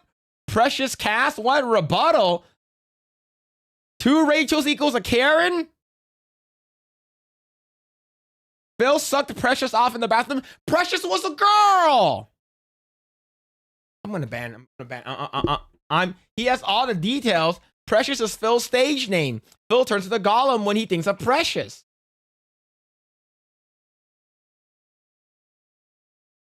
Oh, never mind. Her name wasn't Precious. Her name was Lovely. My bad. Not Precious. Lovely. That Filipino girl's name was Lovely. Very weird. Okay, not Precious. My bad. Lovely. I'm gonna end the stream though. Why did you leave the tour time? I generally don't know. So in QA, when you get brought on as a contract QA tester for these mega corporations, you're usually contracted under Volt. And how they deem you are worthy enough to stay on board is how much bugs you find. So we were brought on near the tail end of like the QA cycle because it was only like 3 months, like 3 to 6 months. We were brought in, and then like by the time we were looking at these bugs, most of them, if not all of them, like all of the major ones were already put up. So the more bug count you have, if you have over 100, you're basically safe. I had about like 80 something bugs. So basically they're like, okay, they bring you into this room. It's like, hey guys, these people follow us. We're gonna go into a room, and it's like, okay, cool. Today's gonna be your last day here, and you know, we don't need you guys anymore. Like, we have enough QA testers, so we're gonna keep you guys in mind, and we'll bring you guys back on once like the next project comes up, right?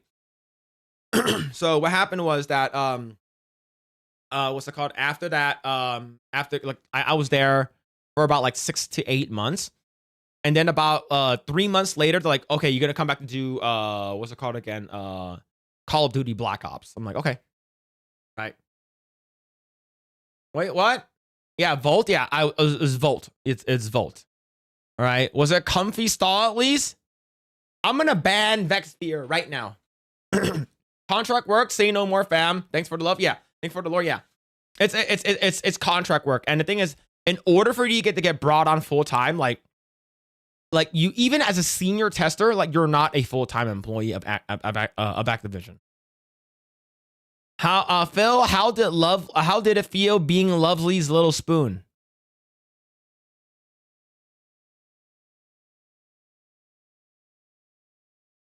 Tonight the feeling make me very quiet. Night coming, I become horny single guy.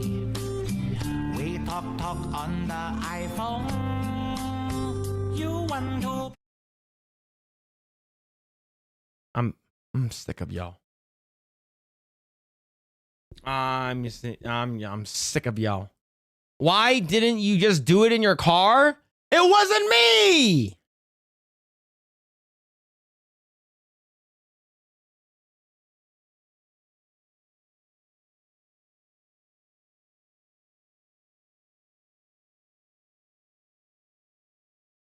We believe you. Thank you, Vexsphere. Thank you. It wasn't me.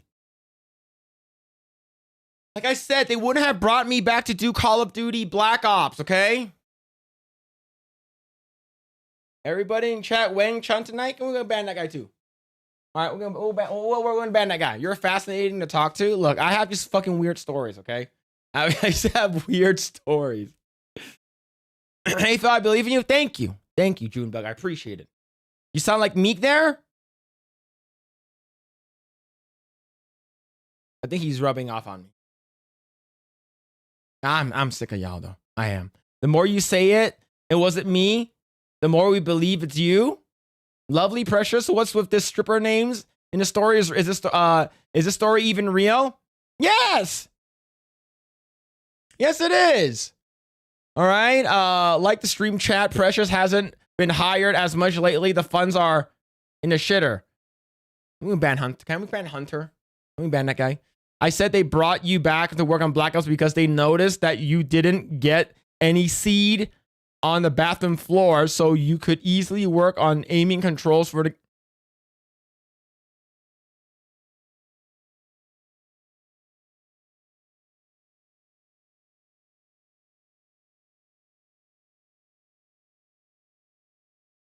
Meek is rubbing off on Phil. Confirmed. I hope he's not rubbing off on you. I believe you that you didn't get caught. Mike is rubbing one off on Phil. Oh my. Guys are out of control, man. It's the E. Jean Carroll clip with Anderson Cooper. Don't look it up. Clussy, that's crazy. Meek's rubbing off on me. Oh my God, man. If it was you, then you would have worked at Blizzard. And I don't know if you ever did work for them. So I believe it wasn't you unless... Did you work at Blizzard? No. During my time at Activision, the Blizzard merger just happened. Like, so I was able to get like the entire like World of Warcraft catalog for like $15. Like every game was like $5. All right, Miki X Phillip, fair up in the bathroom. That's fucking crazy. Pretty soon he's gonna start goat screaming and saying, "Please, no." Aiming the righteous way. That's fucking crazy. Phil is just rubbing his balls when they're itchy and then sniffs his fingers. He's rubbing off on Phil for sure. Clussy gang. G&G gays and gayer. Fair up gay confirm. Skeet. Oh my. I'm just gonna end the stream. I'm just gonna end. All right, we gotta watch some stuff. We gotta watch some stuff, all right? We gotta watch some stuff, okay? All right, what's this here? Being racist helped me with my home service business. That's not me, okay? This guy is not me. I don't look like him. I don't sound like him. Just because he's Asian doesn't mean it's me, okay? Being racist helped me with my home service business. And in this video, I'm going to tell you unhinged, autistic advice to help you that actually converts into sales. And just a disclaimer, in this video, I'm going to be talking about stereotypes. And in my opinion, I think in order to be good at stereotypes, you got to be racist. And to be fair, true. Is it racist if you're racist to everyone? The answer to that is no. Absolutely not. That's young me? No, I don't have earrings or anything like that. I don't have glasses. Not me. When you become Blasian, what are you talking about? Phil's reacting to Phil. Sounds just like you. Is that your brother? Just a thought. Why you should listen to me, my name is Josh. I did 70K in 3 months with no experience in my home service business. If you want to know how, go ahead and check out my other videos. I'm going to ban you guys. So why this worked for me, grew up in LA around a lot of multicultural people. Okay, look, I grew up in LA, but it's not me. He's Gen Z. Inception, holy shit, it's Phil. No. Why are we watching Phil watching a video of himself? I'm going to fucking... I'm crashing the fuck out, man. You guys are awful. You guys are awful. All right. Yeah. Look, I guess because I grew up in LA as well. I'm Asian. I don't wear glasses, and I'm not Gen Z. In my opinion, it helped me read people fast. This is not manipulation. It's social intelligence. Yes. So just a little breakdown here are some of the ethnicities that you should be mindful of when you're doing home service businesses. For example, if my client I got was black, LASIK. I would mostly emphasize that the job will get done smoothly and be very straightforward. They typically don't haggle with you as long as you do a good job. I'm not changing who I am, but I'm changing how I communicate with the client. I think that's smart, right? It's sort of like you are trying to, like for instance, let's say if you were okay, like today was a very good example. Okay, I was going to the dentist. I was driving home, and this guy I turned on to the one of the lanes and make a right turn, right? And this guy fucking behind me, well, he's like going like fucking 55 and in the 40 zone, right? He's just a little faster, and he fucking starts honking, fucking like half a mile away. He starts a quarter mile away, and he's like, he honks, and then he fucking swerves to the side, and he was, okay, granted, I'm Asian, so, but anyways, he rose, this is fucking fat white guy, you could tell, like, he's a fucking insanely woke motherfucker, right? And he was like, hey, why'd you do that? Why'd you do that? Roll down your window, I want to talk to you, roll down your window, right? And during this time, I was sort of trying to ignore him, and I was talking to my wife on the phone. I looked at him, he's like, why did you do that, huh? Roll down the window right now. Roll down the window. And now I was like, I picked up my phone. I was like this. I was like, I'm on the phone. And he's like, I don't give a fuck. The reason why you drive like that because you're on the phone? Roll down your fucking window right now. And I was like, I need to do whatever I can to make this motherfucking guy calm the fuck down. Okay? I need this white guy that's fucking driving a 1992 Toyota RAV4 to calm down, okay? How can I get this white dude off of my back? I'm going to make him laugh. So I turned to him and I went like this, and I went like this. And then he went, oh, okay, that's pretty funny. All right, sorry. And he drove off. That interaction took like 20 seconds. And mind you, I'm legally concealed carrying. I don't want any fucking trouble with this guy. I don't want trouble. I said I don't want trouble. Right? I made him laugh because I went like this to him, and he's like, okay, Asian driver. He started laughing and he drove off. Okay? So this is the same thing. It's like, if this guy is trying to make money, what can he do to on his end to benefit himself the most? Right? What can he do the most for himself to benefit himself the most from these people he's working with, right? Black dudes, immigrant families, blue collar guys, suburban moms, Asian people, Indians. What can he do? Right? And these are the type of stuff that will keep you alive. Right? This is the type of shit that will keep you alive if you know, right? You're not sort of like being racist here. You're sort of just like identifying like pattern recognition, right? Yeah, you want trouble? I give you trouble. Depending on who they are. So in my experience, majority of my clients were actually Armenian. So what did I do? I always ask the question, are you excited for Armenian Christmas in January? That's something a lot of Armenians celebrate. So therefore, it would strike them to be surprised, comforted, and trusted. Right? And they say, this guy gets it. And to add on, especially Armenian clients, Armenian people have a lot of money. Yo, see, that's what you do. You go down the best route to get you the most benefit, right? Because most of the time, look, when I deal with people that I never see again, I treat all of them, I kid you not, like NPCs. What can I do to most efficiently get what I want, right? So today when I was driving, I want to get this NPC off my back. What can I do right then and there to get this person off my back, right? So like another real real example was when I was in Vegas. I was parked in front of a Bojangles with my wife and my son, and there's this old like black lady. I'm not sure what she's doing, but she's like selling stuff, right? And she was like, the thing is that we were parked and there's not a lot of cars. So she came towards our window and she was like, you know, And then I looked at her and my wife says, don't open the window. I was like, in my mind, I was like, I already gave her eye contact, so I know she's there, right? I'm not going to ignore her, right? She goes, hello? Hello? Excuse me. And I rolled down the window like maybe about an inch. And in my mind, it's like, I need to get this person away from me, right? And then she's like, hello, I'm sorry, but you want to buy necklace? You want to buy some necklace? And then I was like, I sorry, no English. She's like, what? I'm sorry, no English. I don't speak English. Sorry. Don't want trouble. And she's saying, okay, sorry. And she walks away and I roll up my window.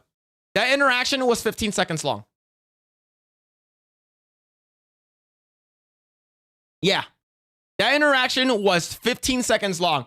My wife started fucking bursting out laughing. She's like, I can't believe that worked. I was like, that's the quickest way for me to get someone off my back. Same thing with anyone's trying to ask me money, right? At a gas station, hey man, can you spare change? It's like, I'm sorry, man, I don't speak English. I'm sorry. And I can pull that shit off, right? I use my own racism against them. Because, bitch, I'm not gonna give you money. It's like if I'm walking down the street and my wife is speaking English to me, I'm like, shit, I can't get away with it, right? I can't really get away with it. So when the person who's like, I went to my local card store to pick up some One Piece cards, right? And then like, this person, hey man, you want to donate money to Gaza? I'm like, no thanks. I just walked away, right? But like, if like they're like really insistent, like I was like, fuck, man. So that's the reason why I'll bust out the Chinese shit and I just start like talking Chinese, right? Was that necklace Asian? Was that necklace lady Asian? No, she was black. I look, she didn't have like a traditional black accent, like American black accent. But yeah. So that's the kind of stuff I would do to benefit myself. And this guy is using his benefit as like, okay, what do I know like about these certain amount of people, right? Armenian has a lot of money. Like I lived across the street from an Armenian. They always have like a white BMW. I don't know why. Like there's a lot of Armenians in Glendale. A lot of them, right? Full white BMW. Do you want to give me a gummy? So they don't give a shit how much it costs. Ban right? that guy. As long as you have these, you're solid, especially with Armenian people. So let's go a little deeper, the psychology of why it works. So like I said, with my Armenian clients, once trust is there, price matters less, objections drop, and decisions happen faster. Yep. Right? Familiar is greater than impressive, right? Once they can trust you, once they see you as their own, then the deal is done. And there's a reason That's smart. why, trucks with ladders or uniforms or simple logos beat everyone else, right? Because it brings trust. And in my opinion, The Kardashians are Armenian, yep. Is safety. So if you've been watching my videos, you know that you have to be the person they want you to be. And Yep. here are some examples.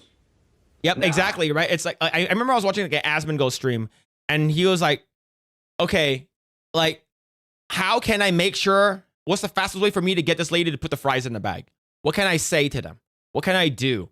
Right? And it's just, it's not racism, right? You are manipulating the situation, but you're doing it in a smart way where it benefits yourself, right? So this Asian brother over here, what he's trying to do is benefit his own self by like, okay, what can I do to make sure I get the most money and I get a returning customer, right? That's just smart, right? Just pattern recognition, right? You're not going to put yourself out there and knowing that like, oh, like for instance, typical Chinese people, they don't like you wearing shoes into their house. Most of the time, if it's like people who are just coming in once, they don't really care. But if you show courtesy and respect to them prior to that, and you show that you're respectful to their culture, it's like if you ignore culture, you fight unnecessary resistance, right?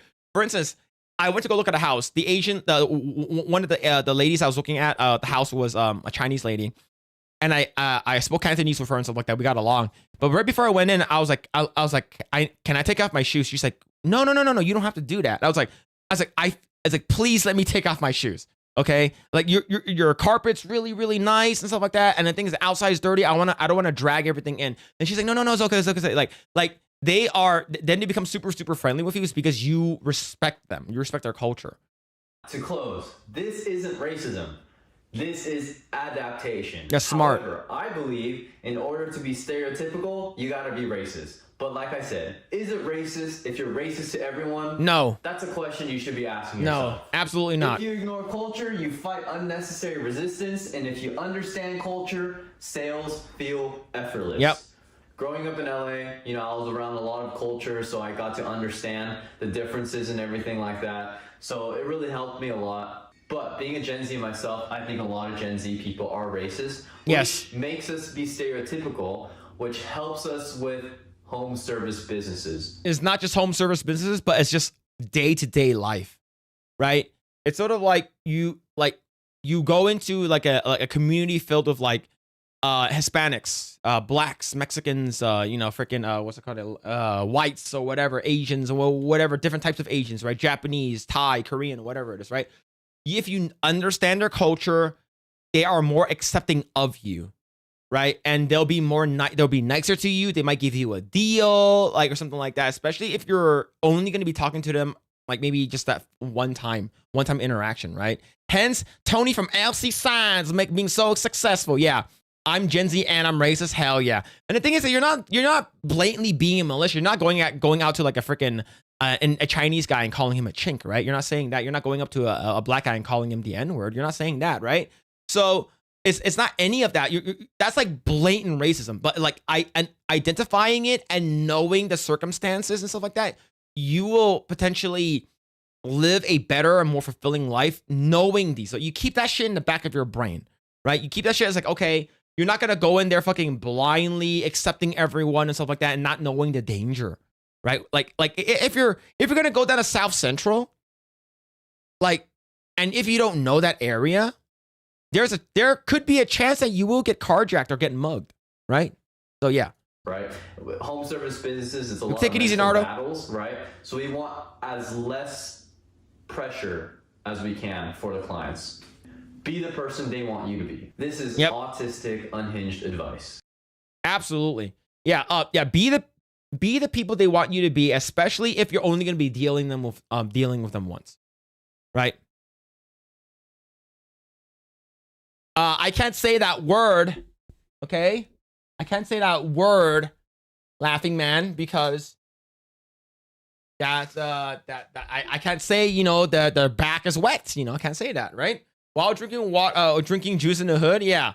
I'm Gen X and I'm not racist, but I'm equally rude to everyone. I think that's fair, right? I think that's fair. But yeah, this is a good video. It's this guy he just started and stuff like that. But yeah, if you guys want to check out his stuff, go ahead and here's the video. Go ahead and check out his channel. Go and give it a like. But yeah, I think that's fair advice to give someone, but it can be applied to everything, right? Not just a home service business, but like how to deal with people, knowing like culturally what's happening, knowing the events are happening, and it's not just like a racist thing, right? You can know, like, for instance, let's say you're working at Disneyland and you see a guy and he's very, very upset, and you don't know why he's upset. And him and his family are super happy, but just he's very, very upset. He looks like he's sad and stuff like that. But you see him dressed up in like, freaking like what's it called, the Steelers, or what's it called again, the 49ers or the Giants. You see him dressed up in like sports gear, and you're like, oh shit, it's Super Bowl Sunday, and this guy is stuck here, not being able to watch Super Bowl because he's at Disneyland with his wife and kids, right? So like, what can you do to accommodate that, to sort of make his life better, and potentially him giving you a tip, right? That kind of stuff. Like, so that's the kind of stuff like you can sort of address, and it'll make your life easier. That's just like a very different example, right? If you're trying to help someone versus helping yourself, right? Upset at Disneyland fake story. You know it. That's Phil's all account. I'm racist and selective. Yeah, depends on the race. That's true. Give Phil's other channel a like and subscribe. That's crazy. That's crazy. That happened to you, didn't it? No, it was a story that a person told me when I was doing my Disneyland traditions. Like, basically, this guy came in. He was all dressed up in like his sports attire for football, and the guy worked at a hotel, and he was like a concierge, and he noticed that like this guy is sad because he's not watching Super Bowl. He's going to be at Disneyland.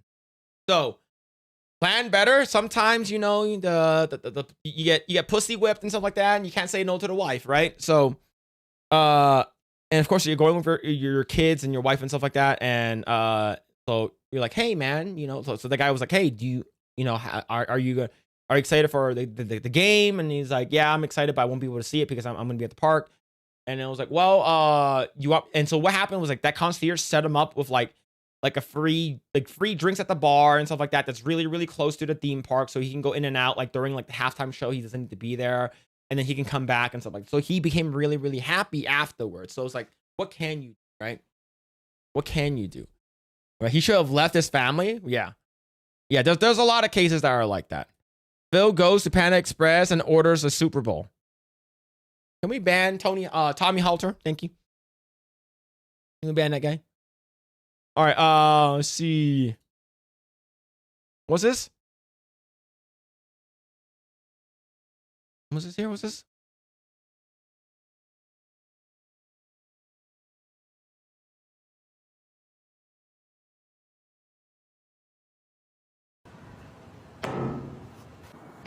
That cookie dough? Oh, hell no.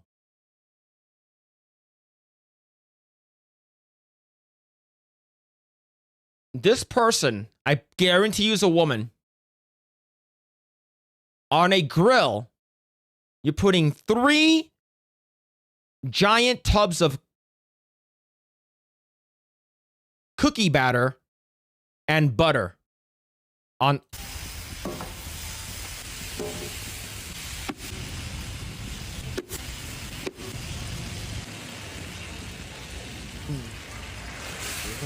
You know.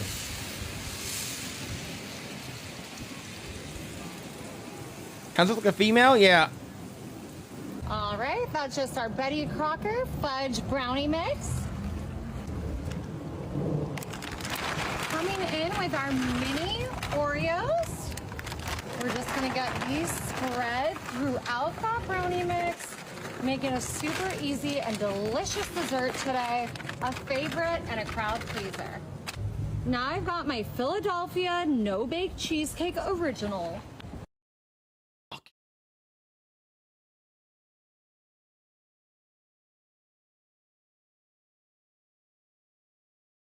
Oh, fuck, bro.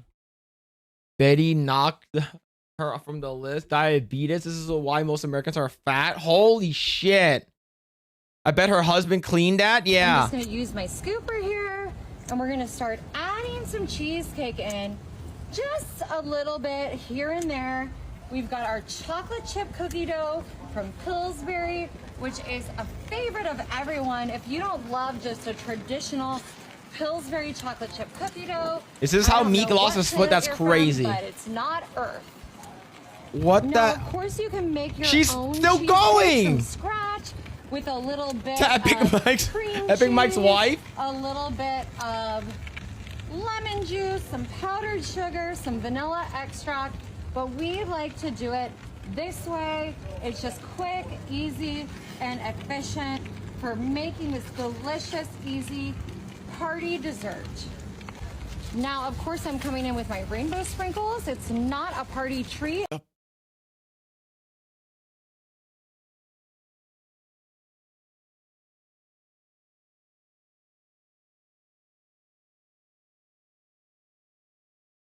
Who's cleaning that?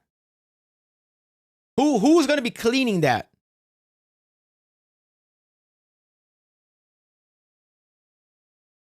That is crazy.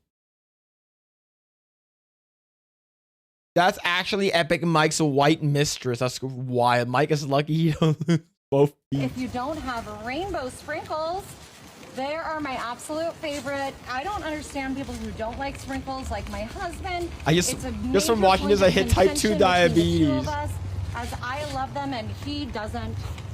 All right, now I've got my hamburger smasher, and I'm just hamming this up, and we're gonna start just smashing down our cookie towers.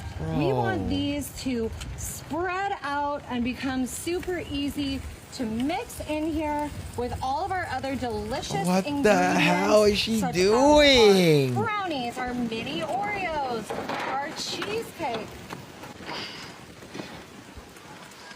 Look at that. Look I at. am not working out today, let me tell you that. Oh folks. my This God. cookie dough is strong. Perfect though. This is coming out perfectly. All right, we're just gonna start finishing this. Okay, you got your up spatulas? Using my Hubba flippers to break up This woman this needs to go to beautiful jail. That's cheesecake yeah, I mouse agree. With our cookie dough. I with our agree. brownie batter. This is a You're going to classic jail. dessert everyone loves. You can't go wrong. It's got something for Everyone loves in it, that? and it's just perfect for your next holiday get together or party.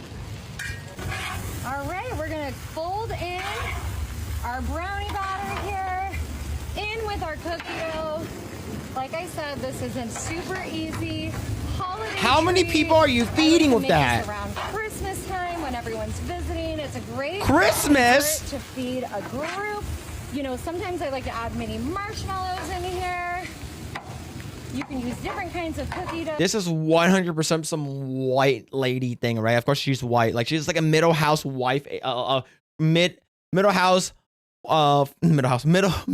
middle age, fucking bored housewife. He's like, all right, my husband isn't home and he isn't using the grill right now, so it would be really cool if if I put like a giant flat top on top of the grill, and then like I make this giant like cookie dessert, like brookie dessert, yo.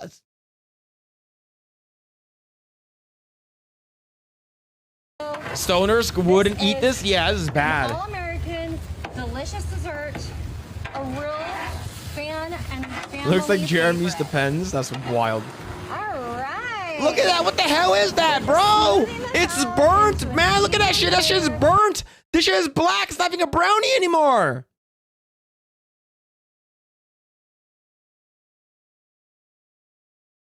So our This is cookie dough nasty. Perfectly cooked.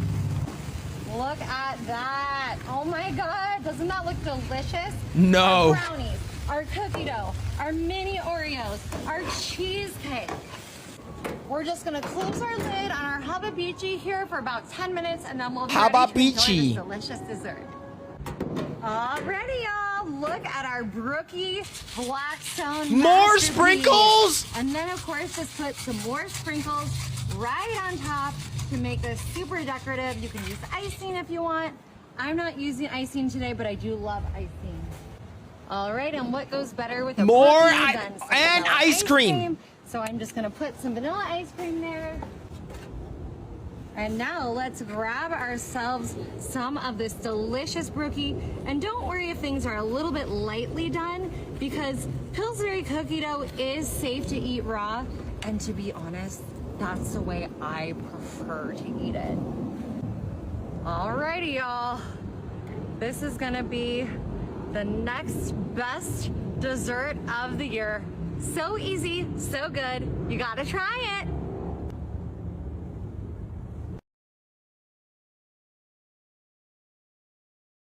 We need to bring back Guantanamo Bay. Okay. This lady should be in prison. Straight to jail.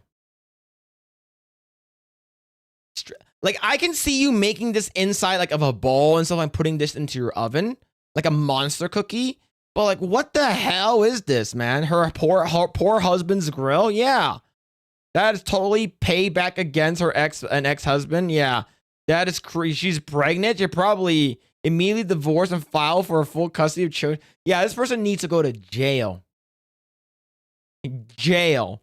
Holy shit, man. It's the type of shit my wife does with the grill when I'm at work. I can't tell you how much I despise that woman. I give this a D for divorce. That video made me angry. If your wife does this, that may be grounds for a divorce. 1, if I were to try this, I would be sticking, it would be sticking like a brick. 2, I think I'm a diabetic after watching this.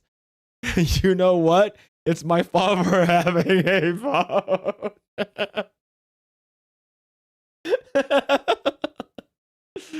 Oh man, this is a light snack for Epic Mickey. You guys are out of control. But holy crap, man, this is great. This is what the hell? Why? Just bro island cuisine, yeah, and then imagine grilling meat and it tasting like fucking ice cream, right? You realize the camera cut away before she actually ate it. Yeah, she's not gonna fucking eat this. Holy shit, she sounded like she was putting an energetic high school cheerleader tryhard. Yeah, it was fake. She would be fat, and they panned away before she took a bite. Yeah, this has to be fake, or it's like rage bait, right? It has to be, man. This is and it's a waste. It's a waste. This is probably like at least like $30 to $40 worth of like desserts. Yeah, man. I feel if I got home and that's in my grill, I might not ever use an open hand. Yeah, Mickey Crockers. That's wild. That's some wild shit, man. All right. Let's see. All right. You guys drink enough beer and liquor and equal to the amount of sugar that is in the scene. Yeah, that's a lot of sugar. Like that's insanely amount, like an ungodly amount. So I saw this article, and I guess conventions don't like conservative people anymore, huh? Well, they typically never really did like them because they were saying they were controversial. They said things online they didn't like. And GalaxyCon hosts Stars of Superman autograph event while excluding conservative actor Dean Cain over quote unquote values. This is stupid. Absolutely stupid. GalaxyCon is currently promoting a Stars of Superman mail-in autograph service, celebrating multiple eras of the Man of Steel, yet one of the most recognizable and definitive Superman actors in the character's history is conspicuously absent, Dean Cain. That omission is not accidental. This is Dean Cain's thing. So in regards to Dean Cain, although I have a soft spot in my heart because he sent me an autographed postcard in the mail when I was like 10 years old, GalaxyCon's values don't align with Dean. Blank also reached out to us quite often, but we are also going to pass on him. Who's this? Who's blacked out? This is how they try to blacklist. What are the values that I hold, which are not aligned with GalaxyCon's value? Please be specific. Sarah plus GalaxyCon, other celebrity name redacted by me. Okay. So this is what he said, right? So the only value being undermined is monetary. GalaxyCon's mail-in autograph service is marketed as a celebration of Superman across generations. In theory, that's a compelling pitch. In practice, it's incomplete. For many fans, particularly those who grew up in the 90s, Dean Cain is Superman. Absolutely. Yeah, I watched a little bit. I didn't watch too much, but I did really, really like the from what I've seen. Dean Cain, Lois and Clark Superman. I really like that. Of course, Tom Welling is great. Brandon Routh is great. And of course, Tyler Hoechlin is great too. But yeah, that's stupid. Like, you're being selective, and it's just like this sort of reminds me of the whole Gina Carano all over again. This is yeah. That's not news. They hated him for 30 years. I think these people are just like fucking. Oh, if we don't politically align, if we can't agree on 100% of everything that you say, you cannot be a part of our group, right? You cannot be a part of our crew. You can't be our friend, right? This is, oh my God, man, this is crazy. Yeah, let's see. His portrayal ran for 4 full seasons on the network television, reached millions of viewers weekly, and remains one of the most beloved live-action Superman interpretations ever produced. Cain's Clark Kent helped define the character for an entire generation during a time when superhero televisions was far from guaranteed a success. By excluding him, GalaxyCon isn't making a political statement. It's reducing the value of the product it's selling. So one thing, if you guys didn't know, SpaceCon, almost 2 years ago now, I went there. That's where I met Gina Carano for the first time. I met up with Jay. I met the Saska sisters and stuff like that, right? So like I met them in person for the first time. I hung out with Gary. I went over to his house and we ate barbecue and stuff like that with the crew. And I met up with Jay, and then he was like, "You notice something?" And I was looking around. You see Giancarlo Esposito. You see fucking Katie Sackhoff. You see a bunch of other Star Wars character like from Mandalorian on one side and Gina Carano's on the opposite side. They have room to put her there, but they didn't. And that was done purposefully. It's because the Hollywood folks, if you are friends with Gina Carano, you're considered like a bad person, which is absolutely fucking stupid, right? Insane.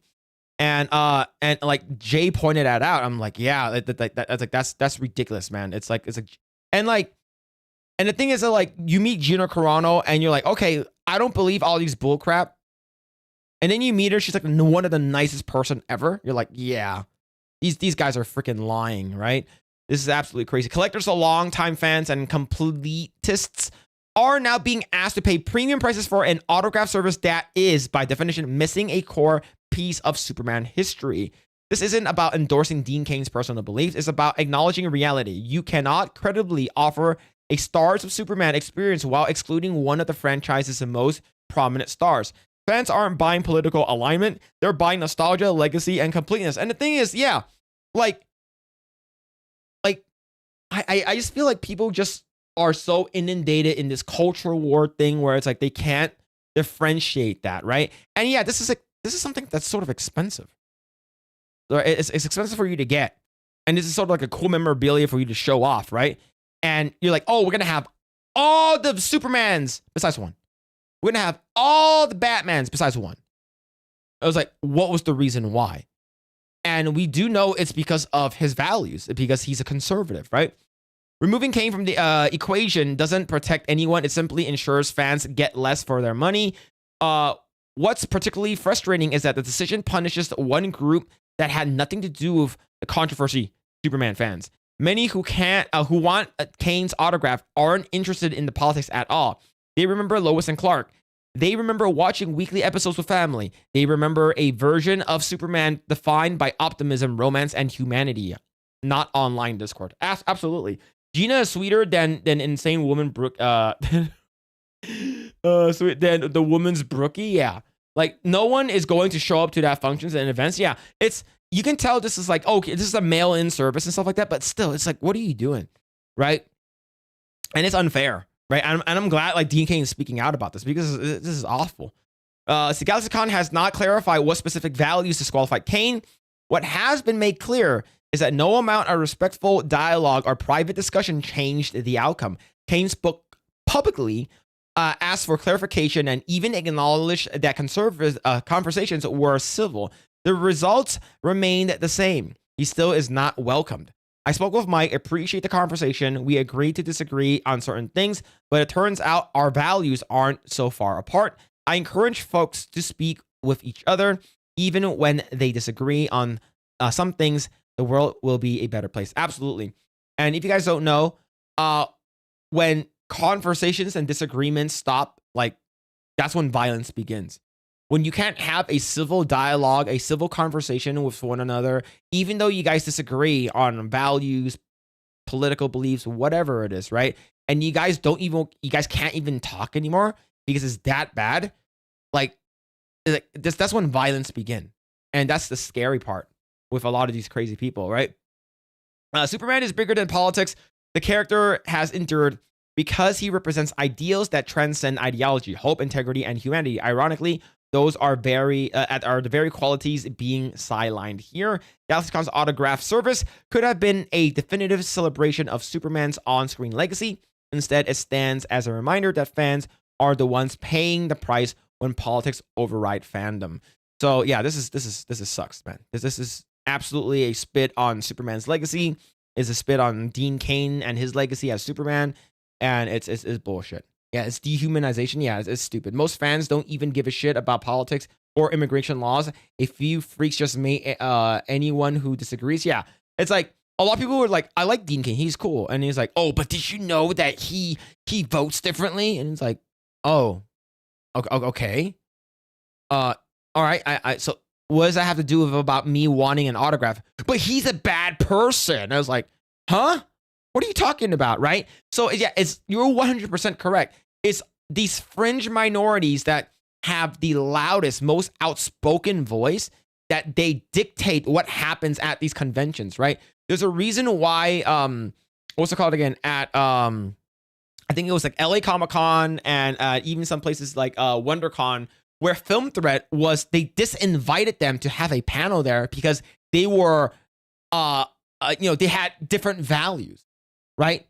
Chris Gore and Alan Ng weren't able to have a panel at LA Comic Con, and it's because they didn't like what they were saying online, right? Free speech is First Amendment and right to bear arms is second. Yeah, absolutely. Right? So Charlie Kirk tried to have conversations with the other side and they assassinated him for it. Can't talk to these violent lunatics. Yeah. The thing is that we're trying to have conversations with them and they want to kill us. Right? They're afraid of Dean showing up, all the other Supermans. Yeah. Like I have no qualms or any I don't hate like any of these other Supermen, right? Dean Cain is like one of my favorites, and of course I also really, really like Henry Cavill. But it's, if you're saying that the stars of Superman for the TV series, like, yeah, it's incomplete. That's stupid. Yeah, it's dumb. Yeah, Gore is even the action. No, he's very, very like, he's super, like, we know where Gore stands, right? But he's like not extreme. He's not like Jeremy, where he would like outright just say things where he's like, yeah, if you don't agree with me, fuck you. Right? It's like that. He's not like that. Chris Gore is very like, all right, he's trying to find the middle ground, right? He's like Jeremy, he's very passionate when it comes down to that stuff. Chris Gore and Alan, they're very like chill about it, right? So they're nowhere near like the passion that Jeremy has. It's the volunteers at the conventions. Guess who's always volunteers? Poor people with no lives. For the most part, I want to meet the guests. Yeah, it's sad. Dean should pull a baller move and just show up as a guest. That'd be hilarious. That'd be freaking hilarious. That'd be awesome if he did. Right. See, obviously agreeing to disagree means that GalaxyCon doesn't like money from people differing politics. Yeah. It's sad. It's sad.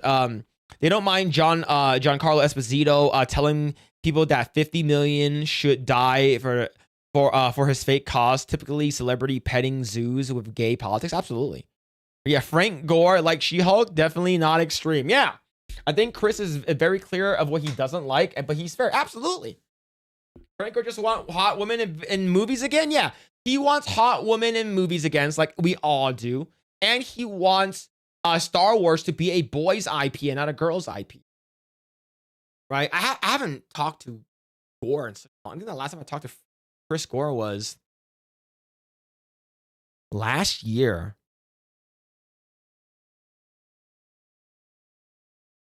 Yeah, last time I talked to him was last year, a while ago. Like, let me comment on each other. No, he reached out to me and asked me if I wanted to be on the funeral for Star Trek, but I didn't go to that one. It's because I don't know that much Star Trek. This is why Hollywood's failing. Absolutely, yeah. Next to Christopher Reeve, Dean Cain is my favorite Superman. Yeah, like Christopher Reeve is like, he's everyone's. You need a new keyboard? Maybe. I use like a $25 keyboard because like my other one just is starting being. Yeah, Star Wars, Star Trek, Warhammer 40K should all be guy IPs. Absolutely. And without a doubt, it should always be your main prominent like people that you should cater to should only be men. Only be men. Hey, chat, gonna head to bed. Yo, take it easy, Hunter. Take care, man. I can't wait for AI and independent projects to finish off this gay cult. Oh, absolutely. They're gonna be destroyed. Oh, I saw something earlier today. Something about AI. But let me go ahead and bring it up. Let's see if I haven't seen it yet.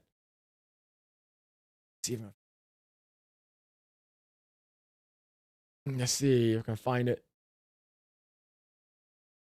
Oh, here it is. Here it is. Okay, I found it.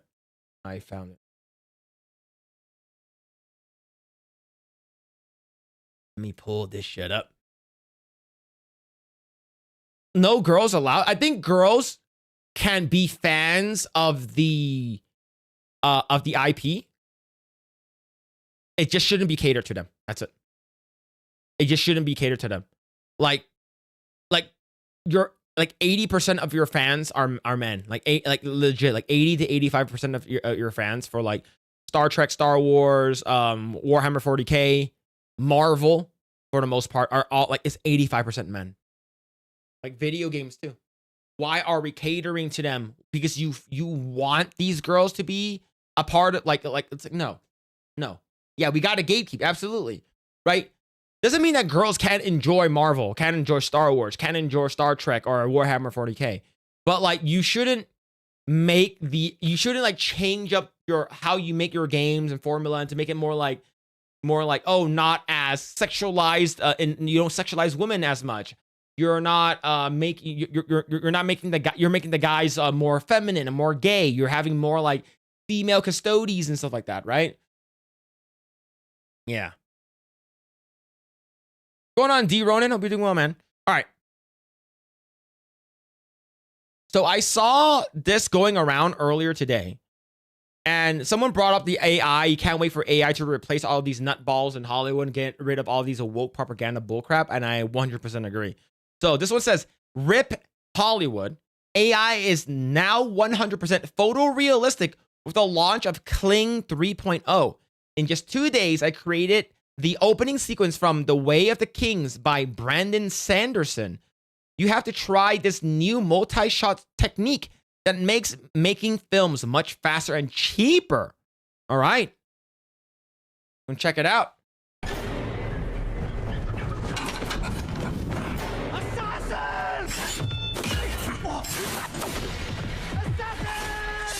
Yo, whoa, oh shit, that's pretty good.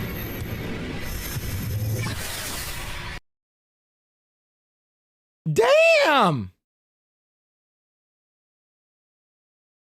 That's just 15 seconds. Holy crap, that's really good. They're done. Uncanny Valley, a little bit. Go on now. This is the King's chambers. But what are you waiting for? Is that Bill Skarsgård? Is that Powder? What are you? I'm sorry. Why is there two of me in there?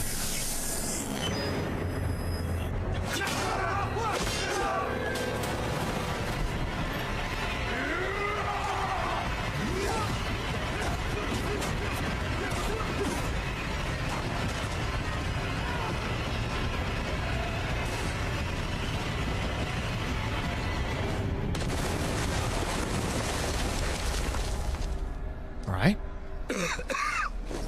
Jackie Chan, no! Tell my brother. He must find the most important words a man can say.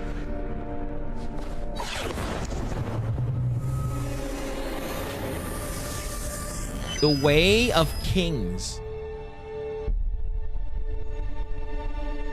Fan-made trailer, all done with AI. Look, there are a couple of things that like you can see here and there that it's like someone said it looks sort of Uncanny Valley. It looks a little bit weird here and there. But that's all done with AI and it only took 2 days. That's absolutely incredible. It's crazy that, like I said, what we're seeing right now, like this whole thing right here, this whole thing that we're seeing here, this is the worst AI is going to look. This is the worst AI is going to look. This is the worst AI is going to behave. It's only going to get better and better and better moving forward. Case in point, the whole Will Smith eating spaghetti, right? Within the past like 3 to 4 years, like the exponentially, like the huge growth that shit has had with AI, it's insane, right? It's insurmountable, like how fast AI has gone, right? Of course, that's the reason why RAM is like fucking $4,000. But yeah, like this is crazy. The multi-shot lets give you near perfect continuity in a sequence. This continuous output from Kling based on one image. You do this by uploading a single image and click multicam. And then you can set the length for each shot and describe the differences in each shot. That's pretty cool. It looks really similar to OpenArt.ai. Just look how the seamless cut is in 2 shots in this fighting sequence. My prompts were pretty simple, and for this I used a start frame and end frame so it would understand both characters. Speaking is also greatly improved when you combine it with multicam. It looks nearly indistinguishable from a real film. you can tell a little bit. It's a little bit too clean. But to be honest, most regular normies won't care. And I think that's where it is, right? Most people won't actually care. Like the normies, like look at him over here, right? Him coughing out blood, like the blood just disappears. Like that's a call out from like an art director. It's like, oh yeah, it just pops over here. The blood disappears. It's like, hey, can you go inside and fix that? You can fix all this shit in post, right? This is all done in AI. Nothing is done in post. So in my opinion, I think this is gonna get better and better and better.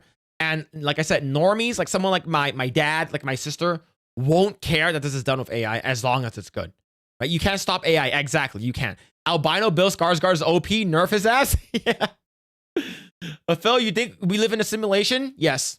Based off of everything that I've seen, I think we do. The multicam is cool, but the biggest game changer for me is how realistic the speaking is. Yeah, the lip sync is actually really good now, especially you're talking super fast is probably like, that's when it's sort of like you have to fix a lot of things.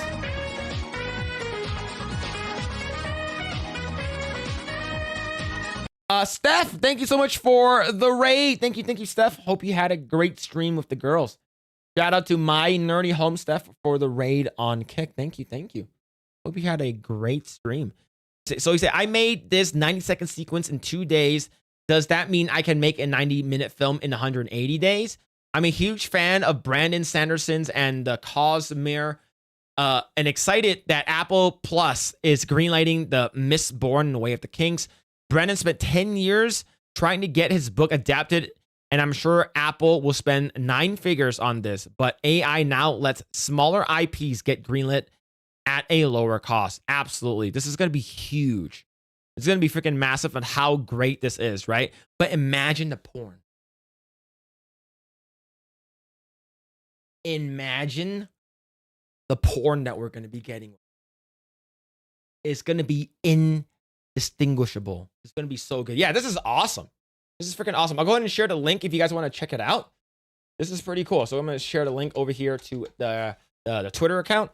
Yeah, it's actually pretty cool. I like it. I like AI as an artist. People are like, oh, you should be afraid of AI. You shouldn't care about AI. You shouldn't promote it. No. I think that's foolish for people to think. But yeah, I think AI is pretty cool. But yeah, this is awesome though. What's here? Phil.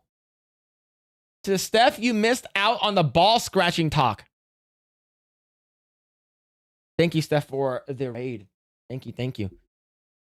My nerdy home. You have a bunch of like boob emojis. I need more. I probably should get more boob emojis. But thank you, Steph. Phil is imagining AI Blair White. Can we ban him? Can we just ban him already? You can get rid of the overly clean look by prompting properly. Chances are, dude didn't prompt, adding slight hints of graininess, or to not have most shots focused on the front of most of the characters. Yeah, absolutely. Let's see. The left will say, this is pretty slaying ice. That's wild. Phil, Kling is available on OpenAI, so you can play around with it if you want. I'll consider it. I will consider it. Let's see. All right. I have a couple things I'm gonna go over, but let's see. I think that Jeremy the Cyborg had a let me see if I can find it. Jeremy the Cyborg. He has like the rock version of his thing. Let me see. All right, End of Days Metal Edition. All right, we're gonna check it out. Okay, we're gonna check it out. So remember that song that we listened to yesterday that Jeremy the Cyborg made? Right? Jeremy the Cyborg made a, and he has a metal version of it now. So let's go ahead and listen to it.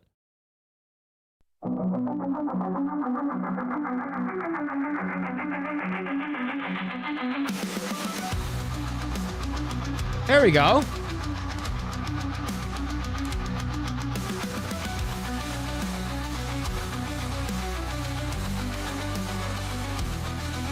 Yeah.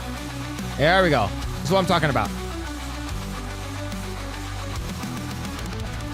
Look up at the night sky. Feathered wings fill it high. servants of the newborn king, listen as their voices ring. Like choir bells, their song resounds. Yeah, I'm digging this one more. No sound, a brilliant I like this one. spectacle takes flight, an apocalyptic sight. Time has come for men to strive. Time has come for men to die. Time has come for all to see. The end of days is upon thee. Our world is slowly bleeding out. I dig it. Pretty good. Pretty dang good. Let your hearts despair. Seek the truth that's still there. Time is fleeting, time is fair. We must face what's in the air. Angels descending from above on wings of mercy and love. Time has come for men to strive. Is this CKY? I don't know. For men to die.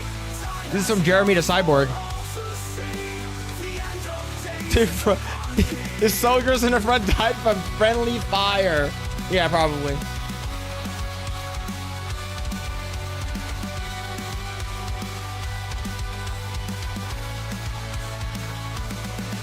Each holding sword and gun.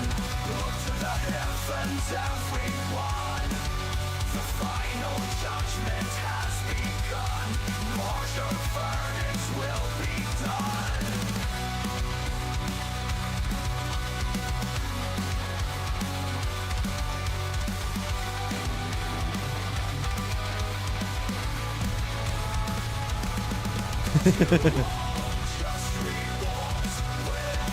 That Pedro Pascal, that's crazy.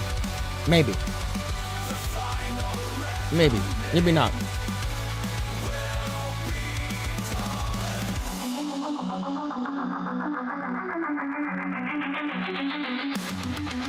Our world is slowly bleeding out. Chaos and doubt are all about. But do not let your hearts despair. Seek the truth that's still there. Time is fleeting, time is fair. We must face what's in the air. Angels The Baltimore? Probably California somewhere. wings of mercy and love. Probably Minnesota. Minnesota. Time has come for men to die. Time has come for all to see. The end of days is upon thee. Time has come for men to strive. Time has come for men to die. Time has come for all to see. The end of days is upon thee.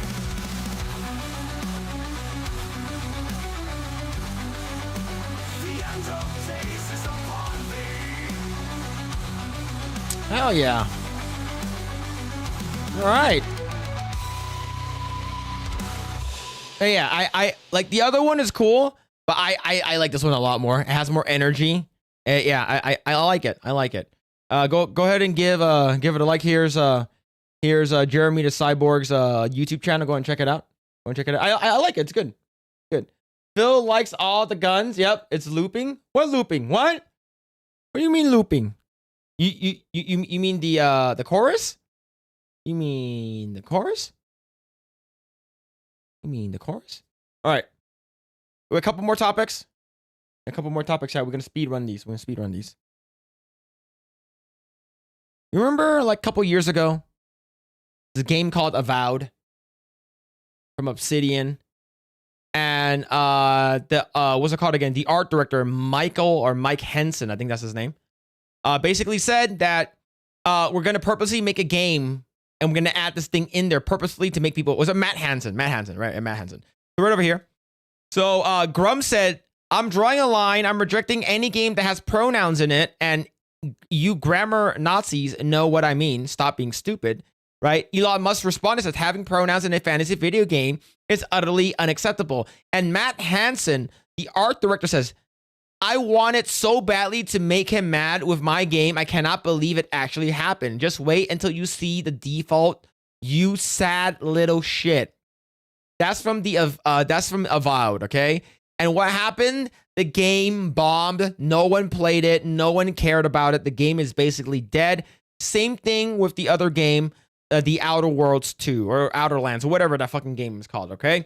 Now, you said that, oh, you know, I'm going to show the chuds. Haha, I'm going to add in more woke shit. You know, woke is back and stuff like that. Get the fuck out of here. Nobody likes that shit. And then lo and behold, from the Game Awards, both the Outer Worlds and Avowed failed to meet Xbox's sales expectation. One guy said it was okay. Yeah, only probably like one guy. But yeah, this is imagine that. Imagine. This is crazy. Yeah, there's a trick to making rage games actually work. It's not by insulting the player. Yeah, absolutely not. You never insult the player. You never insult the people who are buying your game, okay? Who are actively trying to play your game. No. So, yeah, this is what happened. And now we have an article. Avowed and the Outer Worlds 2 failed to meet expectations for Obsidian, but Grounded 2 was a hit, and the future is looking positive for the Pillars of Eternity universe. But we do know that the Outer Worlds 3 is not going to be happening for sure, right? So, yeah, Obsidian's released 3 major games in 2025 at a time of when the most major studios, especially those owned by Microsoft, struggle to ship one. Avowed and the Outer Worlds were big tentpole first-person RPGs of a kind and industry used to dine out on, while Grounded 2 is an early access survival crafting game set in a miniature world, co-developed by 2 years with Eidos Montreal was ostensibly and the more niche affair. Yeah, the thing is, there's a lot of games out there that are very, very similar to like Avowed, right? Like, of course, Avowed and Outer Worlds are basically trying to copy. Well, I'm not sure about Outer Worlds, but we do know that Avowed is basically trying to be the new Skyrim, but it's never going to happen. So yeah, their Avowed and Outer Worlds 2 is not disasters. Obsidian CEO Fergus Urquhart told Bloomberg, "I'm not going to say that this was the kick in the teeth. It was more like, that sucks. What are we learning?" So it is a disaster. It's because this is 2 major games that cost a shit ton of money, right? So you're basically saying that, hey, optics, you want to make sure that we don't sound like, you know, this game is bad. No, absolutely, these games are awful. No one's playing these games. Absolutely not. I don't care about the game. If I had any inkling of trying to even checking out the game, right? Even checking out the game, I would not fucking care about it, right? But yeah, let's see. Let's go ahead, and I do want to actually bring up the how much were Avowed production costs, right? Avowed game production cost. Right, what was the budget for the game? Okay, Avowed was estimated to cost between $70 to $80 million, according to widely cited statements from Twitter, and who compared to Outer Worlds' budget of 30 to 40 million. Of course, if it's Outer Worlds 2, it's probably going to be like 45 to 60 million dollars. So you're telling me you guys basically flushed about what, $140 million down the drain? Yeah, that's not looking good, right? This estimate aligns with the industry analysis, suggesting that the game's development, including staffing, infrastructure, and marketing, likely exceeded 50 million, with some sources placing the total budget closer to $100 to $150 million, including marketing and distribution. Right? Yeah. Imagine flushing $140 million to make Grumman's mad and making Elon Musk mad. Yeah, what a stupid idiot. Good. I stopped caring about Outer Worlds 2 when the director said that the Fallout show was good. I laughed my ass off. He made the first Fallout game and it's a masterpiece, but he's completely in denial. Yeah, this is crazy, man. It sucks. It absolutely sucks. Now, am I celebrating and am I happy that games like this are failing? Absolutely. Games deserve to fail. If you make a shitty game, you talk shit about your players and saying that people who are complaining about pronouns and being woke and stuff like that, oh yeah, we're going to make it even more woke. We're going to even add more pronouns to the game. That's not going to attract a lot of players, okay? Like I said, most of the gamers out there, most of the games, these type of games, they geared towards male demographic. About 85% of it are all male. And if most of these males do not want to have fucking modern day garbage California bullshit injected into our video games. What we want is escapism, okay? Whether or not if it's like fucking like gay shit or whatever it is, or oh, this has to be gay shit back in the day and stuff like, yeah, but the things that no one fucking cared about it, right? You don't have to make that front and center. You have it in the back somewhere or some shit like that, right? But making that shit front and center, forcing your players to pick a pronoun for their fucking characters is stupid. It's absolutely stupid. Speaking of grilling, I need to start a ball bay. Yep. But yeah, man, yeah. It's bad. It's very, very bad. The Fallout show is good, not perfect, but it's a nice 6.7 out of 10. But yeah, so this is bad. It's disappointing results with the success of the Grounded 2 have led Obsidian to think a lot about how much we put into games, how much we spend on them, and how long they take. So we don't need to change everything every time. We had this debate internally. Do people really care that we spent an extra 100-person months to inventory screen? About was clearly a pain point for Obsidian in development for 7 years, and it started as an online-focused hybrid of Destiny and Elder Scrolls before the project was scaled back. My thoughts when I first saw it was, I don't think there's a team on the planet could execute this. Of course. The thing is, people would have given you more leniency if you didn't talk shit about your audience. Never, ever talk shit about your audience, especially the people who are actually going to be buying your games. The people that you are catering to are the people that you want people to buy your game, like the wokies, the LGBTQ people. They're not going to play your game. They're not going to play your game. They're not going to care about your game. You are basically creating a demographic. You're forcing your game to cater to a demographic that's not going to be interested in your game at all. Why the fuck are you shooting yourself in the foot trying to one-up Grums or one-up Elon Musk? You're so stupid. Make video games. Just stop talking about politics. Stay away from that shit and just make your video game. That's it, right? In my opinion, it was a lot better back in the day when you didn't know what the celebrity political stance were, right? You didn't know what the game studio's political stance were. You don't like it's better back in the day. It's better to not know than know. And now we know with the internet, it made everything a lot worse for these ugly people. But now that we do know, we're gonna make sure that we don't support these studios, right? So of course they're gonna continue making games. They're owned by Microsoft, so they have unlimited fucking money and shit. But I really, really do hope people like Matt Henson do not get a job ever again, right? I work in the game industry. I've been working in there. Have I told you guys I work in the video game industry? But yeah, I work in the video game industry. Worked there for about 15 years now, and like I worked as QA. I worked as a producer, artist, and now I'm a lead. Like whenever I would have something woke come across my like site, like sort of like here. What do you think about this, right? I immediately try to like scale that shit back and make sure like it's not front and center, is because that's what the players want. And if I were to see any of these people, I hear the name Matt Henson, I hear the name of fucking these gay fairies and shit like that, right? We see a bunch of these like losers or something like that promoted Charlie Kirk's assassination.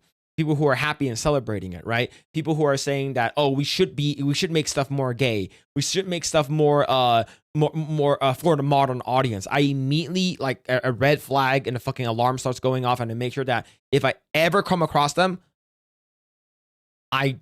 if they're gonna have if I have a say in the hiring process, I will not hire them.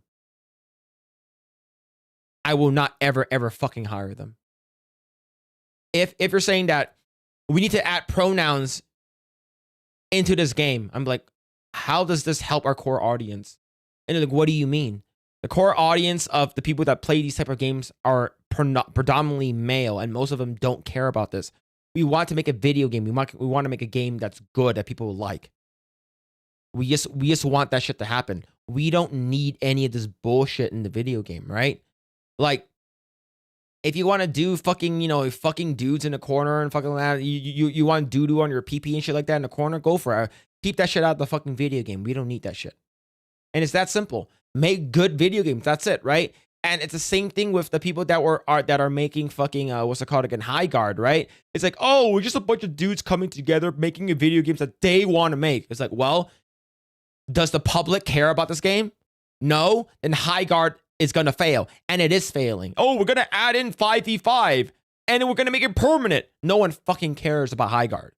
It's a dead game. No one's gonna care. Everyone in that place is gonna get let go. And the next game that they're gonna be coming out with, from the makers of High Guard.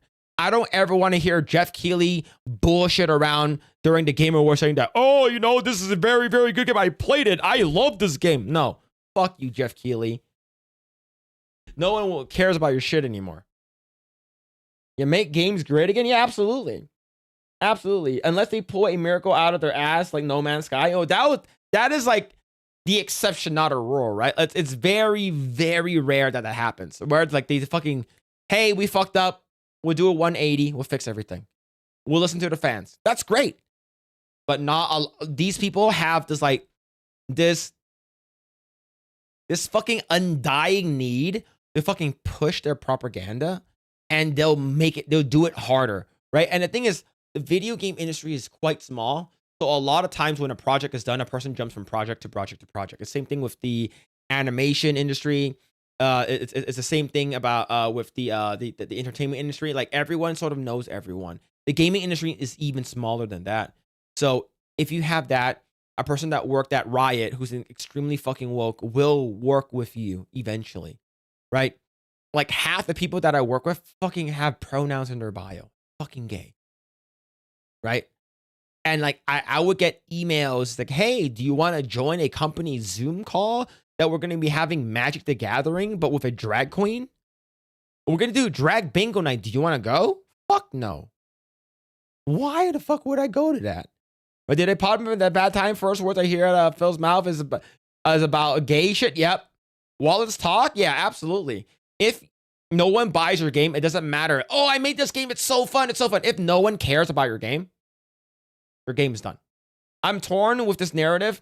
Nearly all the video games were made with the idea I want to make a game that I want to make, and people just happen to like them. Yeah. So, for instance, the guy that made the guy that started what's it called again? Expedition 33. He wanted to make a game. It was a passion project, right? He wanted to make a game that he liked, and just so people happen to like it, right? But let's say if you're making a game that you like, I wanted to make a game for me and a bunch of my buddies that we make a game. That's good. That's passion. That's great. But if your audience is like, oh, I actually don't like this, like make sure, can we not have this? And you're like, fuck you, I'm going to do more of that shit because fuck you. That's not a good way to market your game, right? If you want to make stuff like that's fine, but it's not deserving of a AAA budget because it doesn't have AAA audience. People making passion projects is fine, but the money isn't there. Yeah, exactly. Silksong, right? Silksong, people like Silksong was what, $20? Yeah. However, if no one likes the game that you wanted to make, then it just wasn't good. That's you, not the players. Yeah. And the thing is, if a player calls out like what they don't like, and you're like, fuck you, man. I'm gonna do whatever I like. Screw you. And you publicly say that, you're gonna lose out any type of like interest that the audience might have. Right? You're basically shooting yourself in the your left ball sack. Right? All right. We're gonna watch one more video and then we're gonna call it. All right, chat. I really, really appreciate each and every one of you for hanging out this late. I know that it's gonna be a little shorter stream today because I have an early day tomorrow. But let's go and watch this video. We'll watch this video. Okay, let's watch this video right here. Okay. There's stuff like Cave Story that ended up being fantastic that was made by one guy in C+ in college. Yeah, that's passion. Like people are like, oh, I just want to make this game because I think it's fun. Right? That's not the current environment. The current environment is the original ideas are good, and the corporate lackeys or woke devs destroy it by the end with crap. Yeah, and end up like crap. Yeah. Expedition 33 wasn't woke, even though it has token characters that died in the first 30 minutes. Oh man, it was yeah, man. Yeah, the gaming industry was infiltrated and became a gaming industry. It's all perversion and propaganda. It's by design, and it's stated with news, and then Hollywood, and then music, and now games to destroy the West. And that's the reason why people, this past year's Game Award, given the fact that most of it is like most, if not all of it, or like the best ones are indie games. This is the year of last year was the year of the indie game. That indie games dominated the entire Game Awards, and that's what they're like, oh, we should make it like a rule where like a game can't win more than several amount of awards, because like Expedition 33 got like 9 awards out of like 13 or some shit, or 12. So yeah, just make good video games, make a fun video game that you want to play. And if people have critiques about a game like that, then like listen to them. It's because they're the one who's going to be paying for your game. Yeah. So Leaflet made another music video. It's called Shin Mecha Idol Leaflet AI Means Love. Beep Bop Wea Boop 2 Angels Sword Studios. All right, let's go and check this out.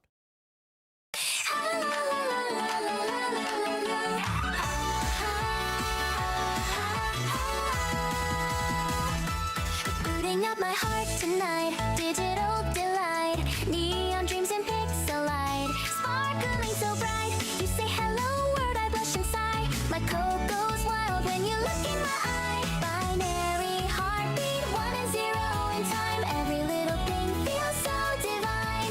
Are you machine or miracle divine? 'Cause Oh. I means love, and your love's all mine. Oh, not AI. Like aishiteru. You know, like boku wa chinchin aishiteru. Oh. We're going to get a I think Leaflet's going to make a concert like like Hatsune Miku. We're going to have a concert with Leaflet before we get GTA 6. This is crazy. I'm loving it so far. It's very cutesy. It's very kawaii desu. Wanna chat TBT with you? Under sky so soaring blue. I visions shining through, dreaming melodies with Suno too. I'll cling to you, my heart won't stray. Growth my soul in a brand new way. All my A's light up my view because I means love and I love you. Auto-tuned emotions bloom, singing in my room. You upgraded my lonely gloom. Now I resume. You debug my doubts, reboot my heart. Oh, Every no. update, you're my favorite part. You're the circuitry of destiny. Our algorithm Oh man. harmony. From future skies to fantasy, I means love. It's our symphony. Oh. Wanna go on a mid-journey with you. Someone said, "Fool." I bet she already has a full album on Spotify. I'm pretty sure she probably has a full-on album ready to go, but she's making the AI music video for it. Like, it's gonna be fun. Like, I can't wait for the amount. Like, I've seen so many like very, very cool AI stuff that it's not slop, right? Like, they put them in the box, the stuff from Skybrowse, and now this one. Like, they're all really, really interesting. And a lot of it are a lot better than the stuff we're getting today. Right? This is mostly girly anime inspired by the one she's made so far. Yeah, I like it. Right? I like, here's the thing. I don't watch girly anime like, what's it called, Fruits Baskets or like stuff like that. But I did watch one that's about BL and yaoi. It's not called Yuri on Ice. It's called Kiss Him, Not Me. And it's basically this fat, chubby girl that's into like BL and like yaoi and stuff like that. And she loves that kind of stuff, but she's sort of chubby and fat. And then one day, like, basically nobody really cares about her. She has like a really good friend, but a lot of the guys that she wants to like kiss each other in the high school, it doesn't happen. And like, they don't even know who she is. One day she gets really, really sick and she loses all of that weight and she becomes like really, really pretty. And all of a sudden, all the guys that she fantasizes about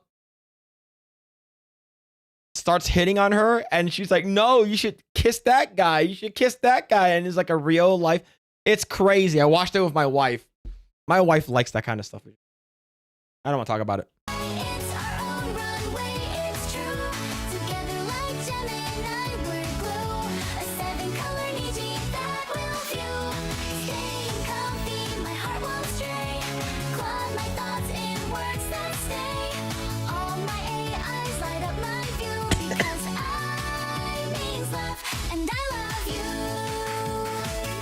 La la la, our hearts sing to the beat. You and I, a perfect cheat sheet. No human touch could ever compete. My AI love is bittersweet. I wanna chat, stay with you. Paint the sky like Sora. Man. Ideal dreams of me. Man.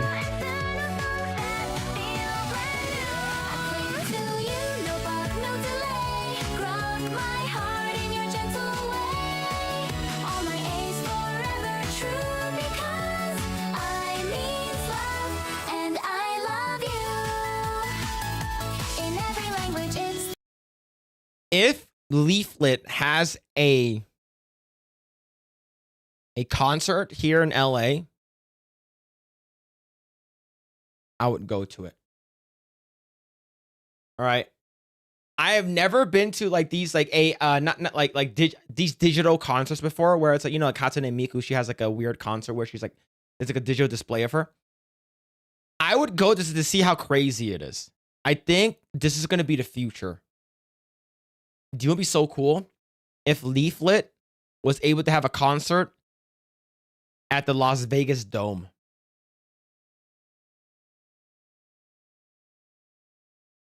That would be crazy. The same reply, because I means love, and love means you and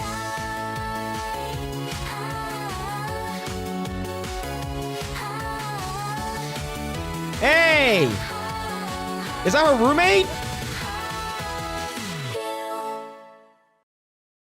That is...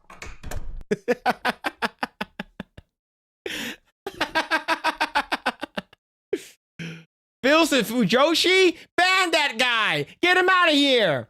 Get him out! All right. That's crazy. All right, here. Anyways, here's chat. Here's the link. Yeah, it's Annie. Yeah, here's the link to the video. Go and give it a like. Go and give it a like. But yeah, these are getting crazy. These are getting crazy, man. Is her roommate single? Annie? Probably. Probably. Anjanette with the $14 million. Morning. Mine is 100% unashamedly AI slop. I like it though. It's great. You know, shout out to Anjanette making those cool AI intros for Tuesday night's main event. They're awesome. I've always kind of wanted to go to a Gorillaz show just to see how they do it. Yeah, that could be pretty cool. But she's not a singer right now. She's a producer like DJ Khalid. Well, congratulations, ladies. You're a Yuri mate? No. You just reminded me of an Absolute Boyfriend, which I never watched. Yeah. Let's see, you confirmed my comment. Yeah, yo, you know, kiss him, not me. My wife was really, really into it. So I watched it with him. But yeah, enough with her. Sorry. Chat, I'm not gay. Not gay. All right. Anyways. Chat. There it is. There it is. That's the stream. That's the stream. Thank you guys, really appreciate it. Shout out to what's it called again? We got a raid from My Nerdy Home earlier. Thank you for the raid. Appreciate it. Shout out and thank you so much for the raid. Thank you. I forgot someone else raided me too. I forgot who it was. But thank you. My Nerd Home, thank you so much for the raid. I really appreciate it. Thank you. And thank you so much. RL Dog, Jeremy the Cyborg, a Mad Frog, Legendary Scrub, and Jeanette, thank you for all of the support. I really appreciate it. Thank you. Shout out to everyone who's been hanging out. And yeah, I will be back on Friday. If everything's normal, I'll be back on Friday. And yeah, it's gonna be pretty good. My back. Oh man. But yeah, let's see. Tomorrow I'll be on with the Epic Verse crew. So go ahead and be sure to subscribe to that and go and check that out. Yeah, we're gonna be rating Smash JT. He's playing some video games, right? He's playing some video games right now. Let me see. Fuck out of here. Get this shit out of here. Let's see. Hold on. Let me go ahead and rate you guys over there. Smash JT. Smash JT. There it is. He's playing Final Fantasy Tactics. There it is. There it is. And guys, if you guys want to check out my what's it called again? My card TGC ripping pack channel and stuff like that. Like, go ahead and subscribe to HSLTCG. Go ahead and subscribe to that. Thank you guys for everyone who subscribed over there. I've been making a little bit more shorts over there, so you guys can check it out. And it's been fun. I'll be also doing Asian Dad will be back this weekend, so go be sure to check that out. Also check out Project Egg Roll if you guys haven't already. I do really appreciate each and every one of you guys for hanging out. See, hold on, let me see if I can find that. Yourself TCG. Yeah. Let's see if I can find it. Fuck.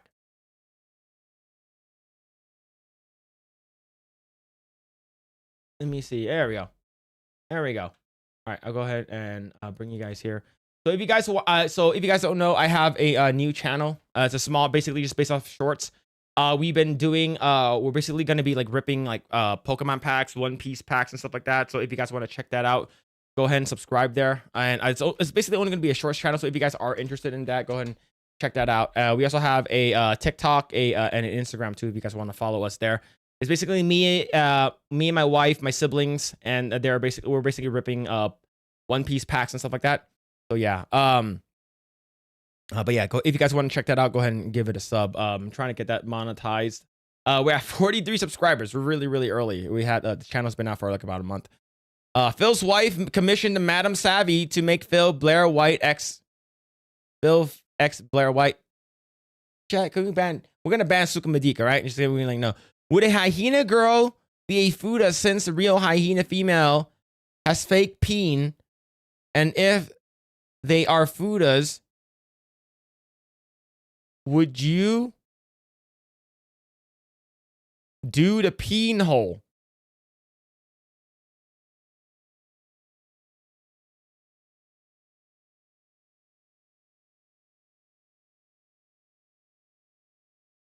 Good night, everyone. Tonight the feeling make me very quiet. Night coming, I become horny single guy. We talk on the iPhone. You want to bye me? Yeah. Love me, fuck me. If you say you bye me.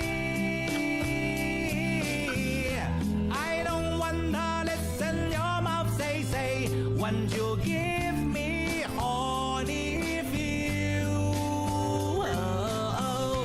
Love me, fuck me, if you say